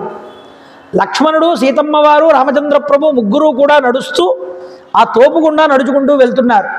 వెళ్తూ ఉంటే అక్కడ చిత్రకూట శిఖరాలు ఇంకా కనిపించలేదు, అక్కడ కనిపిస్తున్నాయి అప్పుడే. వెళ్తూ ఉంటే అక్కడ చాలా వృక్షాలు ఉన్నాయండి. ఆ వృక్షాలన్నింటినీ కూడా చూపిస్తున్నారు. చూపిస్తూ ఉంటే సీతమ్మ తల్లికి, ఇదిగో ఈ వృక్షాలు చూసావా, చాలా పండిపోయి ఉన్నటువంటి ఫలాలు ఇవన్నీ కూడా. జనసంచారం లేకపోవడం వల్ల అవి వాటంతట అవే రాలిపోయి కింద పడిపోయాయి. మనం హాయిగా ఇక్కడ ఉంటూ ఇక్కడ జీవనం సాగిస్తూ ఈ ఫలాలన్నింటినీ మనం ఆహారంగా స్వీకరించవచ్చు సీత అని చెప్తున్నాడు సీతామాతతో. అలాగా మాట్లాడుకుంటూ ఆ తేనె తుట్టల్ని వాటిని చూపిస్తూ మృగాల యొక్క అరుపుల్ని వింటూ ఆ సెలయేళ్లని ప్రవాహాలని చూస్తూ ఆనందచికితుడై రామచంద్ర ప్రభు సీతమ్మ తల్లి కూడా విహరిస్తూ ఆఖరికి సాయం సంధ్యా సమయం అవుతూ ఉండగా ఆ చిత్రకూటానికి చేరుకున్నారట. గిరిశిఖరాలతో ఎంతో గొప్పగా కనిపిస్తోంది చిత్రకూట పర్వతం. ఇదిగో చిత్రకూటానికి చేరుకున్నాం, ఇది చాలా ఎత్తైన శిఖరములు కలిగినటువంటి చిత్రకూట పర్వతం చూడమన్నాడు రామచంద్ర ప్రభు. ఈ చిత్రకూట పర్వతం ఏనుగుల గుంపులతో నిండి ఉన్నది, పక్షీ సమూహాలతో కలకలారావాలతో ప్రతిధ్వనిస్తున్నది. కాబట్టి చక్కని చెట్లతో తీగలతో కందమూల ఫలాలతో కనువిందు చేస్తున్నది. ఈ పర్వతం మనకి నివాసయోగ్యమైనదిగా కనిపిస్తున్నది. ఓ లక్ష్మణ, మహాత్ములైనటువంటి మునీశ్వరులు ఈ కొండ మీద నివసిస్తూ కనిపిస్తున్నారు మనకి. కాబట్టి ఈ ప్రదేశాన్ని ఆవాసంగా చేసుకుందాం, మనం ఇక్కడే నివసిద్దామన్నారు. అప్పుడు సీతారామ లక్ష్మణులు అక్కడే ఉన్న వాల్మీకి మహర్షి ఆశ్రమానికి వెళ్ళారు. వాల్మీకి మహర్షి మొట్టమొదట చిత్రకూటంలో ఉండేవాడు. తర్వాత భరతుడు వచ్చి వెళ్ళిపోయిన తర్వాత మహర్షులందరూ దండకారణ్యానికి వెళ్ళిపోయారు. అలా వెళ్ళిపోయినప్పుడు ఈయన కూడా ఆ ప్రదేశాన్ని విడిచిపెట్టి తమసా నదీ తీరం దగ్గరికి వెళ్ళాడు. అక్కడ తపస్సు చేసుకుంటూ ఉన్నాడు. అలా తపస్సు చేసుకుంటూ ఉన్న కొంతకాలానికి రాముడు అరణ్యవాసం పూర్తయిపోయింది. రావణాసురుణ్ణి సంహారం చేసేశాడు. కొంతకాలం రాజ్యాన్ని కూడా పరిపాలన చేసేశాడు. ఆ తర్వాత కొంతకాలానికి ఎప్పుడో నారద మహర్షి వారు వస్తే నారద మహర్షి వారు చెప్తే ఈ రామకథని అప్పుడు రామాయణాన్ని రాయడం మొదలుపెట్టాడు. ఇప్పుడు రాముడు అంటే ఎవరో తెలియదు వాల్మీకి. కాబట్టి వాల్మీకి నమస్కారం చేసి రామచంద్ర ప్రభు, అయ్యా మా తండ్రి గారు దశరథ మహారాజు గారు కోసల దేశాధిపతి, ఆయన ఇలా పితృవాక్య పరిపాలనను నెరవేర్చడం కోసం జరిగిన కథ ఇది. నేను ఇలా అరణ్యాలకు వచ్చాం, ఇతడు నా తమ్ముడు లక్ష్మణుడు, ఈవిడ నా భార్య సీత. చాలా సంతోషం నాయన, మీరు ఇక్కడ ఉండొచ్చు, మీరు ఇక్కడ చక్కనైనటువంటి కుటీరాన్ని ఏర్పాటు చేసుకోండి అని చెప్పాడు. అప్పుడు రామచంద్ర ప్రభు లక్ష్మణుడిని పిలిచారు. నాయన, చూడముచ్చటైనటువంటి ఒక పర్ణశాలను నిర్మించు ఈ ప్రదేశంలో. ఎక్కడ నిర్మించారని, ఈ చిత్రకూట పర్వతానికి మధ్య భాగంలో ఒక సమతల ప్రదేశం ఉన్నది. అక్కడే పక్కన బ్రహ్మగారు యజ్ఞం చేసిన ప్రదేశం కూడా ఉన్నది. ఆ ప్రదేశం ఇప్పటికీ చూపిస్తారు మనం చిత్రకూటానికి వెళ్తే. ఆ బ్రహ్మగారు యజ్ఞం చేసిన ప్రదేశం మహత్వమైనదని ఋషులందరూ అక్కడ ఉంటూ ఉంటే దానికి పక్కగా ఒక సమతల ప్రదేశం, కొండ మీద సమతల ప్రదేశం ఉంటే అక్కడ ఏర్పాటు చేయమన్నాడు ఈ యొక్క ఆశ్రమాన్ని, కుటీరాన్ని. లక్ష్మణుడు చక్కగా దృఢమైన నేరేడు కర్రలను తీసుకొచ్చాడు, వెదురు కర్రలను తీసుకొచ్చాడు, బిగువుగా కట్టాడు, కుటీరాన్ని నిర్మించాడు. నిర్మించి అన్నయ్యనటువంటి రామచంద్ర ప్రభు వారి యొక్క ఆదేశంతో లక్ష్మణుడు వెంటనే దుబ్బు చెట్లను కూడా తీసుకువచ్చి గడ్డిని పైన పరిచాటండి పర్ణశాలకి. వానలకి ఎండలకి తట్టుకునే విధంగా పైకప్పు నిర్మాణం చేశాడన్నారు. చేసి ఆకులతో ఏర్పాటు చేయబడినటువంటి అందంగా కుదురుకున్నటువంటి కుటీరాన్ని చూసి రామచంద్ర ప్రభు చాలా ఆనందించారట, సీతమ్మ తల్లి ఇద్దరూ కూడా. ఏర్పాటు చేసిన తర్వాత లక్ష్మణుడితో రామచంద్ర ప్రభు అంటున్నారట, ఐనేయాం మాంసమాహృత్య శాలాం యక్ష్యామహే వయం. శాలని నిర్మాణం చేసాం. ఎలా నిర్మాణం చేసాం? ఎన్నో చెట్లని నరికి నిర్మాణం చేసాం. ఇలా నరికి నిర్మాణం చేసినప్పుడు ఏమవుతుంది, ఒక గృహంలోకి వెళ్ళేటప్పుడు ఆ గృహాన్ని మనం నిర్మించినప్పుడు ఎంతో భూత బలి జరుగుతుంది. కాబట్టి ఆ బలి యొక్క దోషం పోవడం కోసం ఇక్కడ వాస్తు పూజ అనేటటువంటిది చెయ్యాలిరా నాయన. కర్తవ్యం వాస్తు శమనం సౌమిత్రే చిరజీవిభి. అయినా సౌమిత్రి, లక్ష్మణ, మనం ఇక్కడ వాస్తు పూజ చెయ్యాలి. కాబట్టి నువ్వు బలులు సమర్పించాలి. అష్టదిక్కులలో కూడా ఆశ్రమానికి. ఎందుకు? ఎటువంటి భూతగణాలు దుష్టశక్తులు కూడా ఆశ్రమంలోనికి ప్రవేశించకుండా ఇక్కడ బలులు సమర్పించాలన్నాడు. అందుకోసం నువ్వు మాంసాన్ని సిద్ధం చేయమన్నాడు. వేటాడికి వచ్చి తీసుకొచ్చాడండి. 8 దిక్కులో బలి సమర్పించారు. సమర్పించి దేవతలందరినీ కూడా ఒక్కొక్క మందిరాలను ఏర్పాటు చేసుకున్నారట పూజ చేయడానికి. రోజు కూడా బలి ఇవ్వడానికి పీఠాలు ఏర్పాటు చేశాట మట్టితో. ఒక వేదిక, విశాలంగా కూర్చోవడానికి కావలసిన వేదిక ఒకటి ఏర్పాటు చేశాట లక్ష్మణస్వామి. ఏర్పాటు చేసి వనవాసం ప్రారంభమైనప్పటి నుంచి లక్ష్మణస్వామికి కునుకు లేదు. ఎందుకు లేదుట? వీళ్ళని సేవించడానికే అన్నాడు. ఆనాడొక్కొక్క యాక చేతికిడగా నాయన్న ఈ పర్ణశాల నిర్మాణమునర్చినాడ. ఒకవేళ నిద్దురం చేసితే ఏనాడట్టి నిశీదమందైనా తండ్రి లక్ష్మణ అట్టే ఆసీనుడవయ్యదవు అల్ల ప్రాంగణ శిలా సింహాసనం మందునం. మాధవ పెద్దివారి పద్యం. ఏ రోజైనా ఒక్కరోజైనా నిద్రపోయావా సరిగ్గా లక్ష్మణ నువ్వు? ఆ రోజు ఒక్కొక్క ఆకు చేతికి సేకరించి వచ్చి ఆ పర్ణశాల నిర్మాణాన్ని చేసినప్పటి నుంచి ఆ పక్కన బయట వేదికను ఒకటి నిర్మాణం చేసావు కదా, నీ నివాసం అదే. ఎప్పుడు ఆ వేదిక మీదే కూర్చునేవాడివి. ఆ కాపలా కాయడమే నీ ముఖ్యమైనటువంటి పని కింద ఉండేది. ఎప్పుడు నిద్రపోయావు లక్ష్మణ నువ్వు? బాధపడ్డాడండి కవి తలుచుకుని లక్ష్మణుణ్ణి. కాబట్టి లక్ష్మణుడు అంత కష్టపడి సేవ చేశాడు రామచంద్ర ప్రభువుకి. అందువల్ల ఆయన భక్తుడు రాముడికి. అందువల్ల నిద్ర కూడా పోకుండా ఎలా ఉండగలిగాడు 14 సంవత్సరాలంటే విశ్వామిత్రుడి యొక్క అనుగ్రహం. అది బల అతి బల విద్యల వల్ల అదవుతుందండి. కాబట్టి ఆ వాస్తు పూజ చేశాట రామచంద్ర ప్రభు. చేసి తరువాత ఎన్నో హోమాలు చేశాట. చేసి ఒక్కొక్క దేవతాగణానికి హవిస్సు సమర్పించాడు. గ్రహ అరిష్టాలు పోవడానికి గ్రహశాంతులు చేశాడు. పుణ్యాహవచనాది మంత్రాలు జపించాడు. గాయత్రీ మంత్రాలను జపించాడు. నదీ జలాల్లో స్నానం చేసి వీటన్నింటినీ ఆచరించాడు. పంచసూక్తాది మంత్రములన్నింటినీ కూడా చెప్పాడు. అంతేకాదు బలిహరణ దేవతలందరినీ కూడా తృప్తిపరిచాడు. సమిదలు, కుశలు, దర్భలు, జపములు, వేదోక్తములైనటువంటి పవిత్ర జలములు, పదార్థములు, ఫలమూలాలు అన్నింటినీ కూడా ఏర్పాటు చేసి అవన్నీ పట్టుకుని పర్ణశాలలోకి అడుగుపెట్టారట. గృహప్రవేశం రామచంద్ర ప్రభు, సీతమ్మ తల్లి, లక్ష్మణస్వామి. ఈలోపు గుహుడు పంపిన గూఢాచారులు వెళ్ళి వెంటనే గుహుడి దగ్గర చెప్పారు, అయ్యా రామచంద్ర ప్రభు ఇక్కడి నుంచి వెళ్ళిన తరువాత భరద్వాజ మహర్షి ఆశ్రమంలో ఉండి అక్కడి నుండి ఋష్యమూక పర్వత ఈ యొక్క చిత్రకూటానికి చేరుకున్నారు. ఈ చిత్రకూటానికి వెళ్ళి అక్కడ నివాసం ఏర్పాటు చేసుకున్నారు. ఈ మాట ఎప్పుడైతే చెప్పాడో సుమంత్రుడు ఈ మాట విన్నాక బయలుదేరాటే అయోధ్యకి. మరి చెప్పాలి డీటెయిల్గా ఎక్కడ ఉన్నాడు రాముడు, ఎక్కడికి వెళ్ళి వదిలేరు అని తెలుసుకోవాలిగా. అయితే చూడండి, రాముడు అరణ్యవాసం మొదలుపెట్టినటువంటి రోజు ఎప్పుడు అంటే గంగానదిని దాటిన తర్వాత నుంచి. శృంగవేరుపురం కూడా ఇది కాదు, ఎందుకంటే సుమంత్రుడు రథం మీద అక్కడ దాకా తీసుకొచ్చాడు కూడా, అది వనవాసం కాదు. ఈ గంగానదిని దాటిన తర్వాత నుంచి రోజులు లెక్కెట్టుకుంటే ఆ రోజు చెట్టు కింద నిద్రించారు, తర్వాత భరద్వాజ మహర్షి ఆశ్రమంలో నిద్రించారు, ఆ తర్వాత యమునా నదీ తీరం దగ్గర నిద్రించారు, ఆ తర్వాత పర్ణశాల నిర్మించుకుని అక్కడ నిద్రించారు. 4 రోజులు అయ్యింది అక్కడ. చారులు వేగంగా వెళ్ళి చెప్పారు గుహుడికి. అక్కడి నుంచి బయలుదేరాడు సుమంత్రుడు. 3 రోజులు పట్టింది అయోధ్యకు వెళ్ళడానికి. కాబట్టి ఈ 4 + 3 = 7 రోజులు అయ్యింది. 7వ రోజు అయోధ్యకు చేరుకున్నాడు. అంటే రాముడు అరణ్యవాసం మొదలుపెట్టి ఆ రోజుకి 7వ రోజు. అయితే తాను చిత్రకూటానికి వెళ్ళి పర్ణశాల ఏర్పాటు చేసుకున్నప్పటి నుంచి అది 5వ రోజు రాత్రి.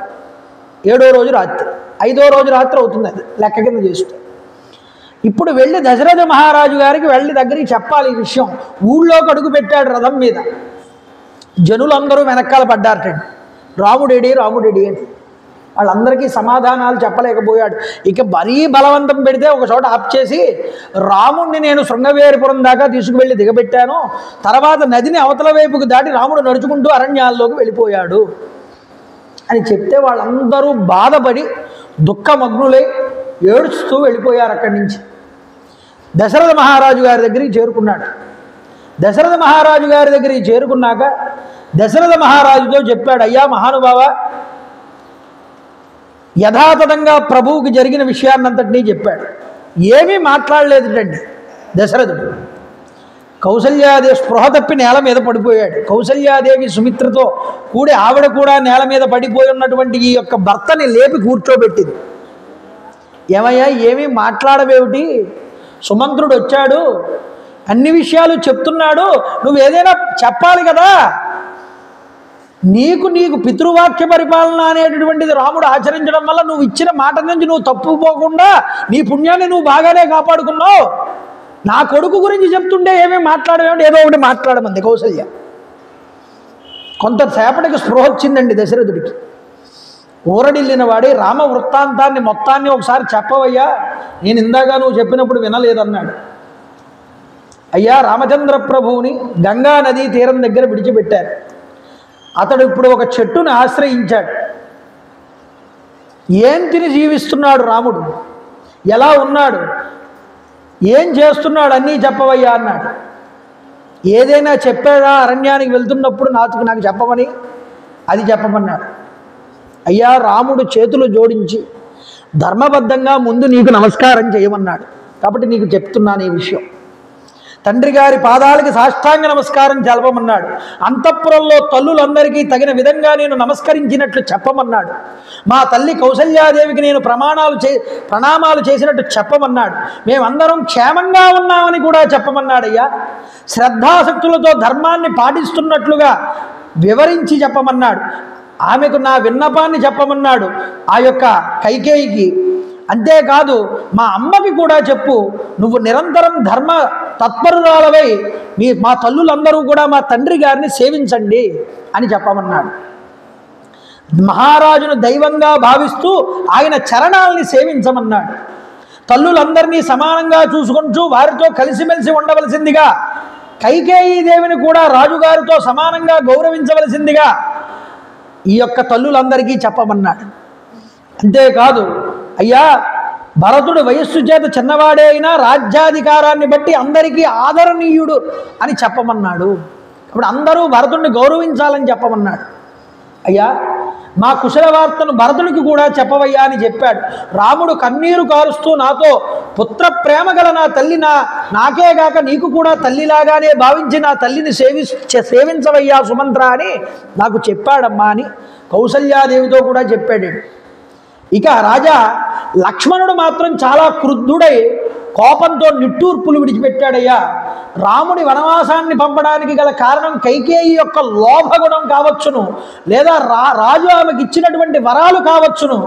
కారణం ఏదైనా సరే శ్రీరాముడు యందు రాజుగారు చాలా అపకారం చేశాడని మాత్రం చెప్పవయ్యా అని చెప్పమన్నట్టు. మహారాజు తొందరపాటుతో యుక్తాయుక్త విచక్షణ లేకుండా శ్రీరాముడిని అరణ్యాలకి పంపించాడు. కాబట్టి అతడు ఇందుకు బాధపడుతున్నాడు. మహారాజు ఇప్పుడు పరితపించాల్సి వస్తోంది. నేను మాత్రం మహారాజును ఒక తండ్రిగా గౌరవించట్లేదని చెప్పు. ఇది లక్ష్మణుడి సందేశం. నాకు సోదరుడైనా, ప్రభువు అయినా, బంధువైనా, తండ్రి అయినా అన్నీ రామచంద్ర ప్రభువేనని చెప్పు నా తండ్రికి వెళ్ళి. రాముని లోకధర్మానికి విరుద్ధంగా అరణ్యాలకి పంపి ఆ రాజు ప్రజల యొక్క మనస్సులందటినీ కూడా బాధకి గురి చేశాడని చెప్పు. ఇలా చెప్పాడండి లక్ష్మణుడు. సీతమ్మ తల్లి మాత్రం బిక్కమొహం పెట్టుకుని వెళ్ళిపోతూ ఉంటే వెళ్ళిపోతూ నన్ను చూసింది, ఏమీ మాట్లాడలేదన్నాడు. మహారాజా, రామలక్ష్మణులు జటాధారులై నారచీరలు దాల్చి గంగానదిని దాటి పిమ్మట వీరు ప్రయాగ వైపుగా ప్రయాణం చేశారు. అన్నయ్య అయినటువంటి రామచంద్ర ప్రభువుకి లక్ష్మణుడు సేవ చేస్తూ దారి చూపిస్తున్నాడు. సీతాదేవి రామచంద్ర ప్రభువుతో కలిసి ముందరికి నడుస్తోంది. వాళ్ళ ముగ్గురిని అలా చూసి వివసుణ్ణి నేను వెనక్కి తిరిగి వచ్చానన్నాడు. శ్రీరాముడు తనతో కూడి ఆ వనచరుల ద్వారా మళ్ళీ వెనక్కి ఎప్పుడైనా కబురు పెడతాడేమోనని చాలా కాలం గుహుడి దగ్గరే ఉన్నాను నేను. ఏమో రాముడికి మనసు మారి ఏమయ్యా సుమంత నువ్వు రా ఒకసారి మాట్లాడాలంటాడేమోనని, నేను వస్తాను మళ్ళీ వెనక్కి అంటాడేమో అనుకుని కొంతకాలం గుహుడి దగ్గర ఉన్నాను. తర్వాత గుహుడి ద్వారా చారుల ద్వారా తెలుసుకుని రాముడు ఋష్యమూకం వైపుకు ఈ యొక్క చిత్రకూటం వైపుకు వెళ్ళాడన్న విషయాన్ని తెలుసుకున్నాను అని చెప్పాడు. అయ్యా రాజా, రాజవీధుల్లో జనులెవ్వరూ కూడా రాముడు లేని రథాన్ని చూసి తట్టుకోలేకపోయారు. అయోధ్యలోని మనుషులందరూ కూడా సంతోషాన్ని విడిచిపెట్టారు. దీనస్వరంతో అడిగారు రాముడు ఎక్కడా అని. నేను వాళ్ళకి సమాధానం చెప్పలేకపోయానన్నాడు. వంశ కీర్తి ప్రతిష్టలనే దెబ్బతీయగలిగినటువంటి ఈ తీరని ఆపద విధి వశమున వచ్చి పడినది. ఏం చెయ్యమంటావు? ఓ సుమంత్ర, నేను ఇది వరకు ఏదైనా ఉపకారం చేసి ఉన్నచో ఇప్పుడే నన్ను రాముడి దగ్గరికి చేర్చు అని సుమంత్రుడిని వేడుకున్నాడు దశరథుడు. ఏం చెయ్యాలో తెలియక, అతన్ని చూస్తేనే నేను జీవించగలనయ్యా, లేకపోతే ఈ శరీరంలో అశువులు అనేటటువంటివి ఉండవన్నాడు. రామ, సీత, లక్ష్మణ, నేను ఇక్కడ దుఃఖంలో మునిగిపోయి దిక్కులేని వాడిలాగా మరణిస్తున్న విషయం మీకు తెలియట్లేదా అని బాధపడ్డాడు. ఓ కౌసల్య, శ్రీరాముడు దూరం అవడం చేత నేను మహాశోక సాగరంలో మునిగిపోయాను. నేను జీవించి ఉండగా ఈ దుఃఖం నుండి బయటపడడం అనేటటువంటిది అసాధ్యము. రాముడి ఎడబాటు కారణం చేత దుఃఖం అనేటటువంటి సాగరంలో నేను మునిగిపోయానన్నాను. నేను సీతారామ లక్ష్మణుల్ని చూడాలని అనుకుంటున్నాను. నా పాప ఫలితంగా నాకు ఆ భాగ్యం దక్కట్లేదని ఏడ్చాడు.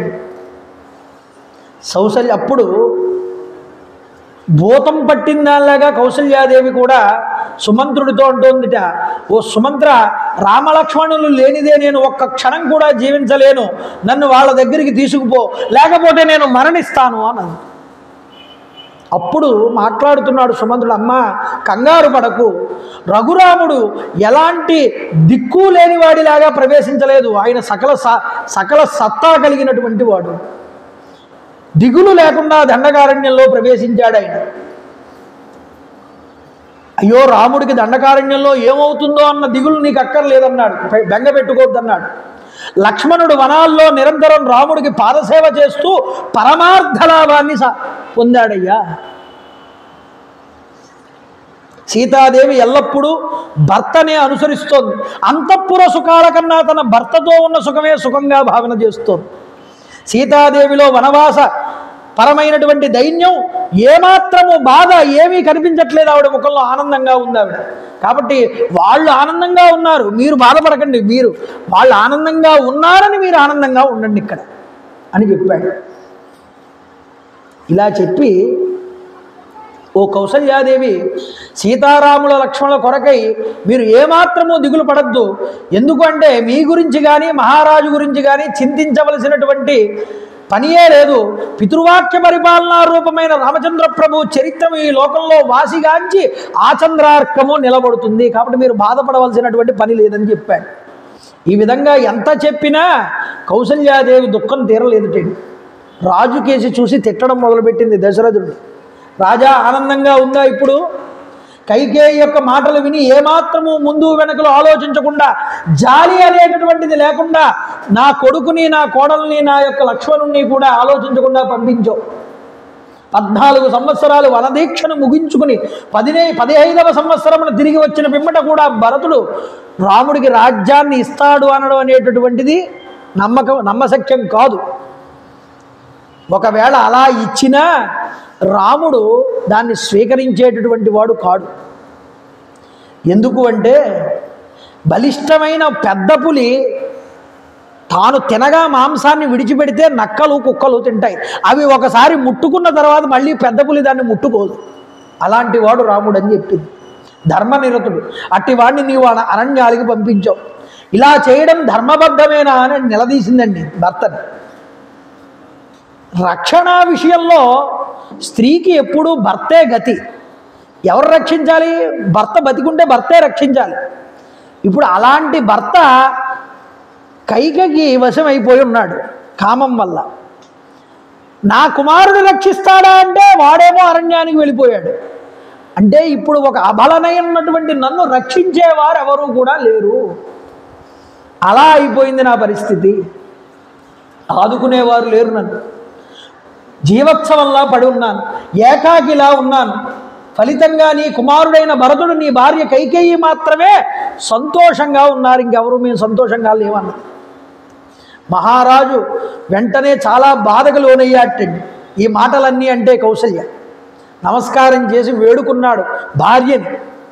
కౌసల్య, నువ్వు ధర్మాత్మురాలివి, లోకంలో జరిగే మంచి చెడ్డలు నీకు చాలా బాగా ఎరిగినటువంటి దానివి, నువ్వు ఇంతలా దుఃఖంకి లోనై నన్ను ఇన్ని మాటలు అనడం న్యాయమా అన్నాడు. నీకు నమస్కరిస్తున్నాను, దోషలు వడ్డి ప్రార్థిస్తున్నాను, కావాలంటే నీ పాదాలైనా పట్టుకుంటాను. రాముడి ఎడబాటు కారణంగా నా యొక్క శరీరంలో ఉన్నటువంటి ప్రాణాలు ఎప్పుడో గాలిలో కలిసిపోయాయి, ఇంకా నువ్వు నన్ను ఎన్నో మాటలతో హింసిస్తూ ఉన్న ప్రాణాలను కూడా తీసేయకు కౌసల్య అని బాధపడ్డాడు. ఇలా బాధపడితే అప్పుడు పాపం ఆవిడికి తెలివి వచ్చింది. అయ్యయ్యో, ఓ దేవా, నేను నేల మీద సాగిలపడి నీకు సాష్టాంగ నమస్కారం చేస్తున్నాను, నన్ను అనుగ్రహించు. మీరు నాకు పతిదేవులు, మీరు ఆ మాట అనకూడదు, మీరు నాకు నమస్కరించకూడదు, అది నాకు మరణంతో సమానమైనటువంటిది. నేను క్షంతవ్యురాలని. ఓ రాజా దశరథ, మీరు ప్రశంసాపాత్రుడు, ప్రజ్ఞాశాలి, మిమ్మల్ని నేను బ్రతిమాలుకుంటున్నాను. స్త్రీకి ఇహలోకం అనేటటువంటిది పరలోకమునందు కూడా భర్తే ఆధారమై ఉంటాడు. మీరే కనుక నాకు నమస్కరిస్తే అవి చెడిపోతాయ్యా. ధర్మాత్మ, ఓ దశరథ, నాకు ధర్మం తెలియకపోలేదు, తెలుసు. మీరు సత్యసంధులని కూడా నాకు తెలుసు.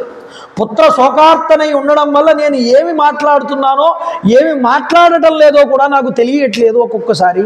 ఎందుకు? నేను ఈ శోకంలో పడిపోయి ఉండడం వల్ల. శోకో నాశయతే ధైర్యం, శోకో నాశయతే శృతం, శోకో నాశయతే సర్వం, నాస్తి శోక సమోరిపు. శోకంలో మునిగిపోయినటువంటి వాడికి ధైర్యం అనేటటువంటిది పోతుంది. శోకంలో ఉండిపోయినటువంటి వాడికి ఆలోచన అనేటటువంటిది మరుగున పడుతుంది. శోకంలో ఉండిపోయిన వాడు సర్వాన్ని కోల్పోతాడు, వాడికి ఏమీ ఆలోచన చేయడం రాదు. నాస్తి శోక సమోరిపు. నా శోకం కన్నా గొప్ప శత్రువు మరొకటి లేదన్న. అంటే శోకంలో ఉంటే ఆలోచన కూడా తట్టదండి. బాధలో ఏం మాట్లాడుతున్నావు కూడా తెలియదు. ఆ శోకంలో ఉన్నటువంటి వ్యక్తి అతను ఆ ధర్మాన్ని ఆచరిస్తున్నాడా అధర్మాన్ని ఆచరిస్తున్నాడా కూడా మర్చిపోతాడు. ఈ శోకం వల్ల నేను ఈ విధమైన మాటలను మిమ్మల్ని అనవలసి వచ్చింది, అన్యలా భావించకండి అని నమస్కారం చేసి. రాముడు ఈ రోజు నుంచి 5 రాత్రులు గడిచాయి. అంటే చిత్రకూటానికి వెళ్ళిన దగ్గర నుంచి ఇది 5వ రోజు రాత్రి. 5 రోజులు రాత్రి గడిస్తే నాకు 5 దినాల కింద లేదు, 5 సంవత్సరాలు గడిచినట్టు అనిపిస్తున్నది. ఓ దశరథ ప్రభో, ఈ విధంగా బాధపడుతూ పశ్చాత్తాపరురాలై ఏడుస్తూ ఉండగా దశరథ మహారాజు గారికి తాను చిన్నతనంలో చేసినటువంటి ఒక తప్పిదం గుర్తుకొచ్చిందండి. ఆ తప్పు ఏమిటి? ఆయన ఏం తప్పు చేశాడు? ఆ తప్పు వల్ల ఇప్పుడు ఇంతటి బాధ నేను అనుభవిస్తున్నాను కదా అనే బాధలోకి వెళ్ళాడు. ఆ తరువాత శరీరాన్ని విడిచిపెట్టేటటువంటి పర్యంతము కూడా ఎంత బాధపడవలసి వచ్చిందో దశరథుడు అన్న విషయాన్ని రేపు రాయంత్రం మళ్ళీ ప్రారంభం చేసుకునేటప్పుడు మనం మొదలు పెట్టుకుందాం. అంత గొప్పగా రామచంద్ర ప్రభు వెళ్ళి గృహస్థాశ్రమంలో ఆ యొక్క వానప్రస్థాశ్రమ జీవనాన్ని గడుపుతూ గృహప్రవేశం చేశారు. ఇటు వచ్చి సుమంత్రుడు జరిగిన విషయాన్ని దశరథుడికి చెప్పాడన్న ఘట్టం దగ్గర పూర్తి చేసుకుని రేపు దశరథుడు చేసిన తప్పిదం గురించి మాట్లాడుకునేటటువంటి ప్రవచనంతో ప్రారంభం చేసుకుందాం. నేను చెప్తాను, మీరందరూ కూడా చెప్పండి. శ్రీరామ జయ రామ జయ జయ రామ, శ్రీరామ జయ రామ జయ జయ రామ, శ్రీరామ జయ రామ జయ జయ రామ, శ్రీరామ జయ రామ జయ జయ రామ, శ్రీరామ జయ రామ రఘురామ, శ్రీరామ జయ రామ రఘురామ, శ్రీరామ జయ రామ రఘురామ, శ్రీరామ జయ రామ కోదండ రామ, శ్రీరామ జయ రామ కోదండ రామ శ్రీరామ జయ రామ కోదండ రామ రామ్ రామాయ నమః రామ్ రామాయ నమః రామ్ రామాయ నమః రామ్ రామాయ నమః రామ్ రామాయ నమః రామ్ రామాయ నమః మంగళాశాసనపరైః పదాచార్య పురోగమైః సర్వైష్టపూర్వైరాచార్యై సకృదాయాస్తు మంగళం కాలే వర్షతు పర్జన్య పృథివీ సత్యశాలిని జై గురుదేవ దత్త త్వం శ్రీమామహేశ్వరబ్రహ్మాత్మనమస్తు స్వస్తి. గోవింద గోవింద గోవింద. హర నమ పార్వతీపదే హర హర మహాదేవ.